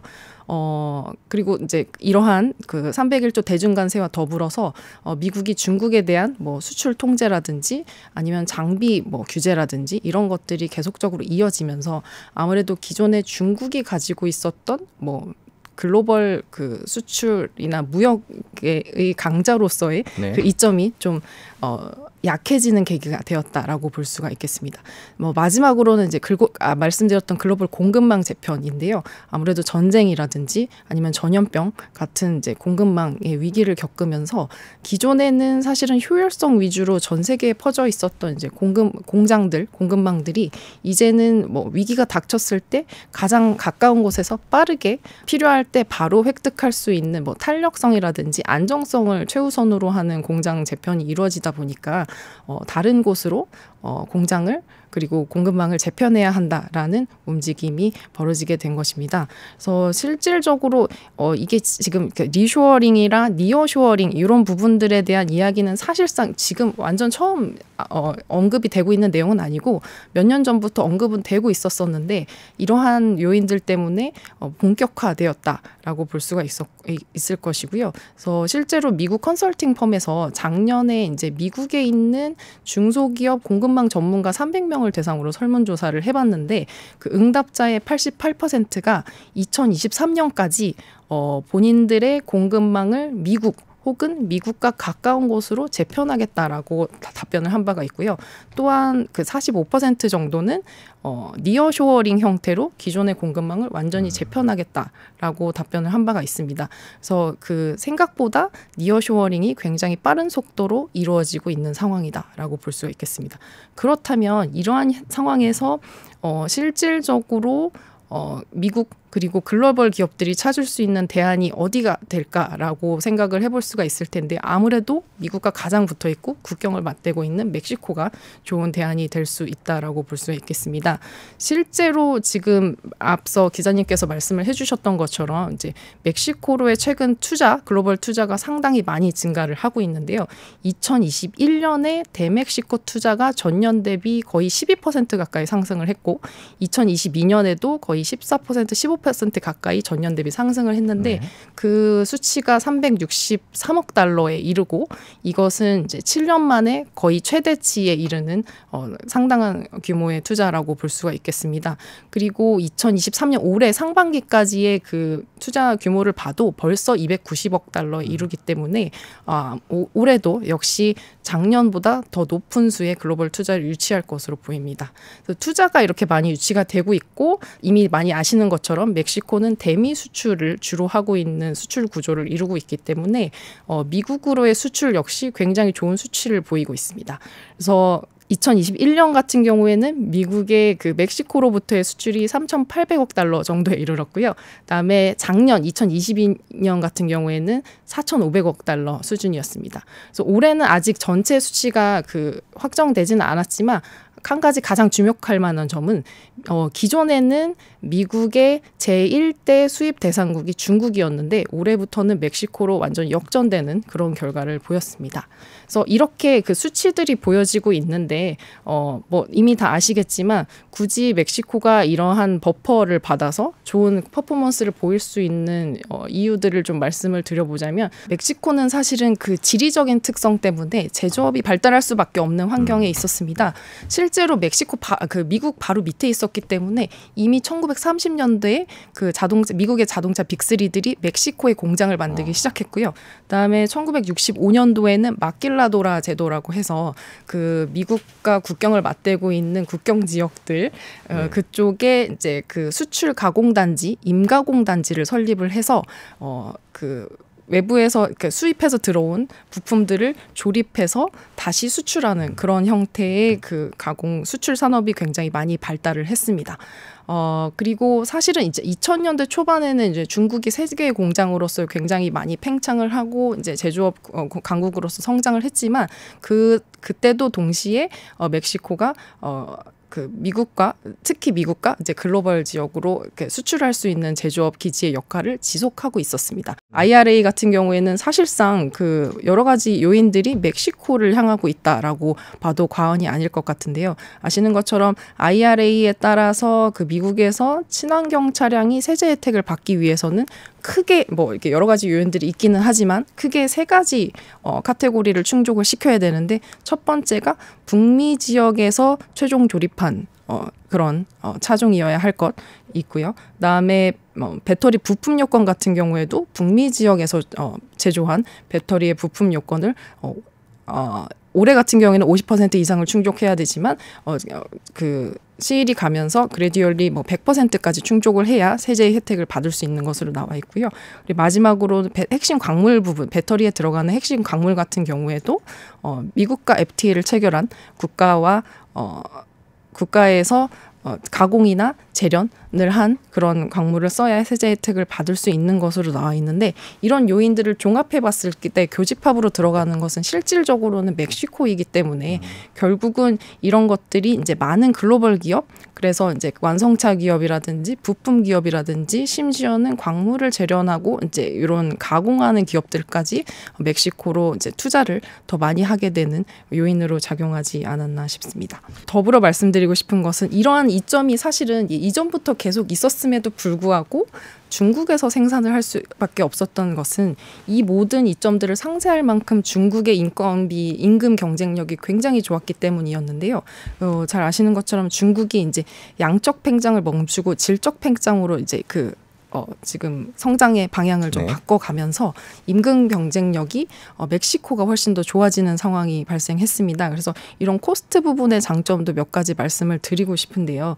임금 경쟁력 같은 경우에는 뭐 미국과 비교하면 당연히 멕시코가 훨씬 더 많은 경쟁력을 가지고 있다라고 볼 수가 있겠습니다. 특히 뭐 스킬드 레벨, 숙련공 같은 경우에는 멕시코는 한 7에서 8달러 시간당 제조업 임금 그 평균 임금이 7에서 8달러 정도인데 미국 같은 경우에는 뭐 22달러 정도라고 볼 수가 있고요. 중국과 비교를 했을 때는 2011년을 기점으로 이미 중국의 임금이 멕시코를 넘어서기 시작해서 이제 경쟁력을 갖게 되었다고 합니다. 그래서 JP 모건 자료에 의하면 지금 현재 멕시코가 중국보다 인건비 측면에서는 30% 이상 저렴하다라는 그런 자료가 있습니다.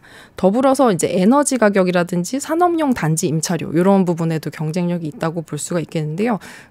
전기료 같은 경우에는 멕시코가 중국 대비 4% 저렴하고 그다음에 상업용 가스 평균값이 60% 저렴하다라는 수치가 있습니다. 더불어서 산업용 단지의 임차료 같은 경우도 멕시코가 중국의 절반가량이라는 이러한 수치가 있어서 좀 말씀을 드려보고자 했습니다.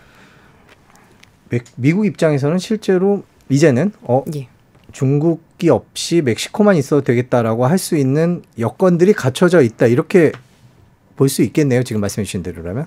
실질적으로 말씀하신 대로 여건을 갖추려고 특히 최근 뭐 2, 3년간 굉장히 많은 노력을 하고 있고 그렇기 때문에 이런 강력한 뭐 미국의 정책이라든지 이런 것들에 의해서 글로벌 기업들도 같이 멕시코로 들어오고 있기 때문에 지금 당장이라고 하기엔 조금 어려울 수도 있지만 뭐 중장기적으로는 그런 여건이 갖춰지고 이런 산업의 기반을 마련할 수 있다라고 말씀드릴 수 있을 것 같습니다. 테슬라가 멕시코 공장 설립을 연기할 수 있다, 이런 얘기도 있고, 뭐 투자했을 때 그 생각만큼 그렇게 지원이 잘 되지 않더라, 이런 얘기들도 있습니다. 멕시코가 또 막상 또 우리가 기대하는 것만큼 그거에 못 미치는 그런 부분도 있는 것 같아요.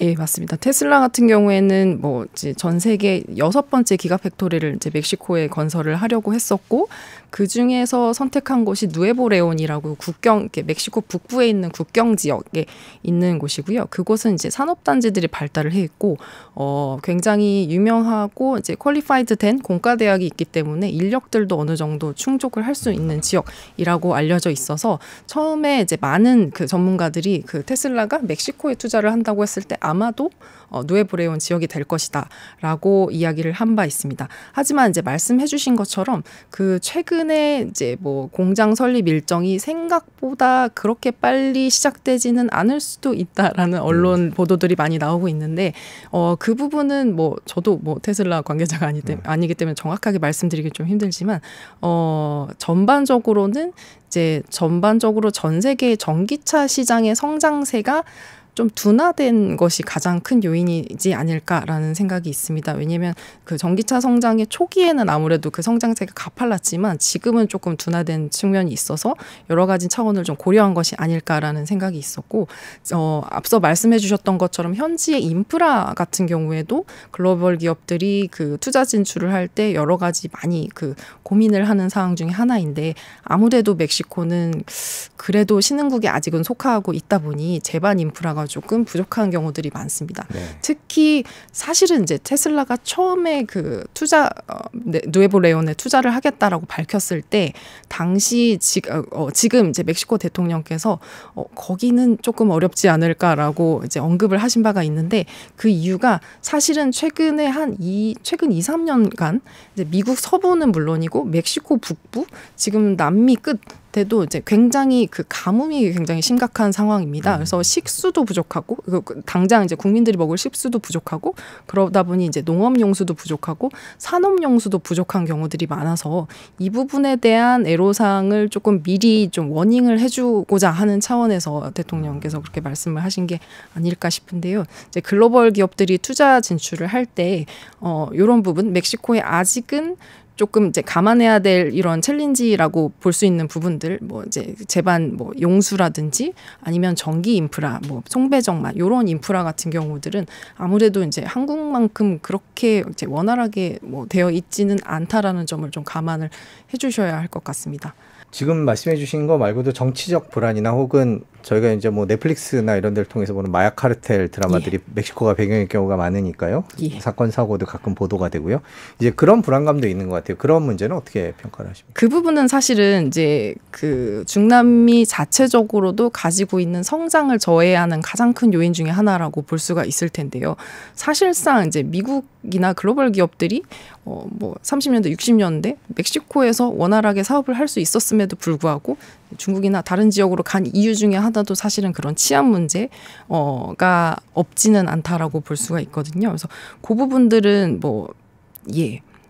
사실 부정할 수 없는 현실이기는 합니다. 그래서 그 수치를 제가 가져와 봤는데 2023년 글로벌 평화지수 피스 인덱스, 글로벌 피스 인덱스라는 것이 있습니다. 그래서 멕시코가 전 세계 163개국 중에 136위를 차지를 하고 있어요. 네. 그래서 1위는 아이슬란드고 한국은 43위인데요. 그래도 고무적인 것은 이제 멕시코의 순위가 전년 대비 3계단 올라갔다라는 점입니다. 사실상 이제 멕시코 같은 경우에는 이런 이제 그 국경의 산업단지들이 발달하고 글로벌 교류들이 많아지면서 국경 부분에 이제 범죄 그리고 마약 카르텔 이런 부분들이 굉장히 많은 그 위험 요인으로 작용하고 있다는 것을 이제 국가 스스로도 인지를 하고 있는 상황이기 때문에 한때는 이제 마약과의 전쟁을 국가적 차원에서 그 진행을 하기도 했습니다. 실제로 멕시코 정치와 미국과의 관계, 경제적인 관계 이런 것들은 지금까지 어떻게 진행이 되었고 앞으로는 또 어떻게 될까요? 다른 중남미 국가에 비해서 전반적으로 이제 미국과 좀 결을 같이 하는 정책 방향을 구사할 수밖에 없다는 것이 사실입니다. 말씀드렸던 뭐 USMCA라든지 IRA라든지 굉장히 경제적으로 통합적인 체제에 편입이 되어 있기 때문에 그 멕시코 국가 자체의 성장을 위해서도 글로벌 경제 그리고 미국 경제와 결을 같이 하는 것이 그 자체적으로도 많은 도움이 되기 때문에 물론 이제 뭐 정권이 바뀌면서 작은 부침이 있을 수는 있지만 전반적으로 큰 그림에서 봤을 때 다른 남미 국가와 비교를 했을 때는 멕시코가 그래도 조금 더 글로벌 투자자분들 입장에서는 좀 안정적인 그런 체제를 유지하고 있지 않을까라고 생각됩니다. 저희가 지금까지 멕시코 경제 얘기를 해봤는데 이제 앞으로 어떻게 될지 한번 얘기를 해보겠습니다. 한국 기업들이 또 많이 진출해 있고 다른 나라도 진출하고 또 제조업 강국으로 이제 올라서고 있는데요. 멕시코 경제의 미래를 어떻게 보십니까? 예, 뭐 결론부터 말씀드리자면 미래는 밝아 보인다라고 네. 말씀을 드릴 수가 있겠습니다. 많은 글로벌 그 전망 기관에서도 뭐 올해 멕시코의 성장률은 한 3% 정도 네. 그리고 내년도는 2% 정도로 전망을 하고 있는데요. 이러한 전망치는 사실은 다른 뭐 중남미에 있는 다른 국가들이 슬로우다운을 하고 있는 거에 비해서는 굉장히 그 양호한 수치라고 볼 수가 있겠습니다. 많은 기관들 그리고 기관들도 입을 모아서 이야기를 하고 있고 그리고 저도 같은 의견을 보이고 있는 점은 앞서 저희가 계속 이야기했었던 니어쇼어링 그리고 미국의 끊이지 않는 수요 미국과 더불어 글로벌 기업들의 끊이지 않는 투자 수요 이런 것들이 있기 때문에 멕시코의 경제를 활성화시키는 요소로 작용을 할 수가 있을 것 같습니다. 사실은 멕시코 경제 내부적으로는 여전히 많은 어려움들이 있습니다. 지금 금리가 사실 올 상반기 초에 이제 금리 인상이 동결이 되기는 했습니다만 그 동결된 금리가 11.25%, 그리고 인플레이션도 여전히 굉장히 높은 상태에 이르르고 있습니다. 그래서 이 인플레이션을 낮추기 위해서 금리도 높은 상태로 유지를 할 수밖에 없는 그런 상황들이 이어지고 있는데, 그럼에도 불구하고 멕시코의 이제 이런 그 민간 투자 증가, 글로벌 투자 증가, 더불어서 이와 더불어 이제 민간 소비들이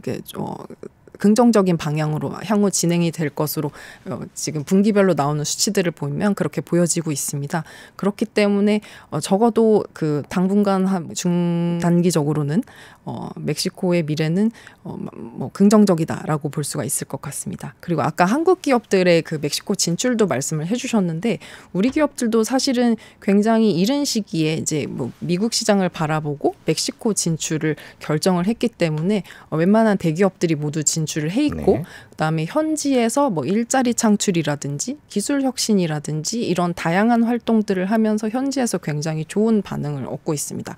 예컨대 2015년에 이제 현지 누에보레온주로 진출한 기아차 같은 경우에는 거기 페스케리아라는 그 지역에 진출을 했는데 처음에 이제 기아차와 협력 업체들이 진출을 하면서 기존에는 인구가 한 2만 명에 불과하던 지역이 5년 만에 18만 명 정도로 인구가 늘어났고, 그만큼 일자리가 많이 생기고 산업이 활성화됐기 때문에 현지에서 굉장히 좋은 반응을 얻고 있고요. 그래서 페스케리아라는 표현을 달리 말해서 한국인 마을이라고 해서 페스코리아라고 부르기도 하고, 이 부분이 이제 단순히 그 멕시코 안에서만 조명을 받는 것이 아니라 BBC라든지 외신들도 와서 취재를 할 만큼 굉장히 좋은 사례로 언급이 되고 있는 것으로 알고 있습니다. 그래서 앞서 말씀드렸던 것처럼 멕시코가 향후 중단기적으로 굉장히 성장 가능성이라든지 미래가 높은 것으로 많은 기관들에서 의견을 보이고 있습니다. 그렇기 때문에 우리 기업들이 만약에 진출을 할 경우에도 현지와 협력을 한다든지 해서 조금 지속 가능한 발전을 이루어갈 수 있는 방법을 찾으면 더 좋을 것 같습니다. 네, 저희가 미국이 중국의 대체 지역으로 선택한 멕시코 상황을 봤고요. 그런 공급망 변경 시도가 어떻게 이루어지고 있는지 자주 모셔서 또 얘기 듣도록 하겠습니다. 오늘 말씀 여기까지 듣겠습니다. 긴 시간 고맙습니다. 감사합니다.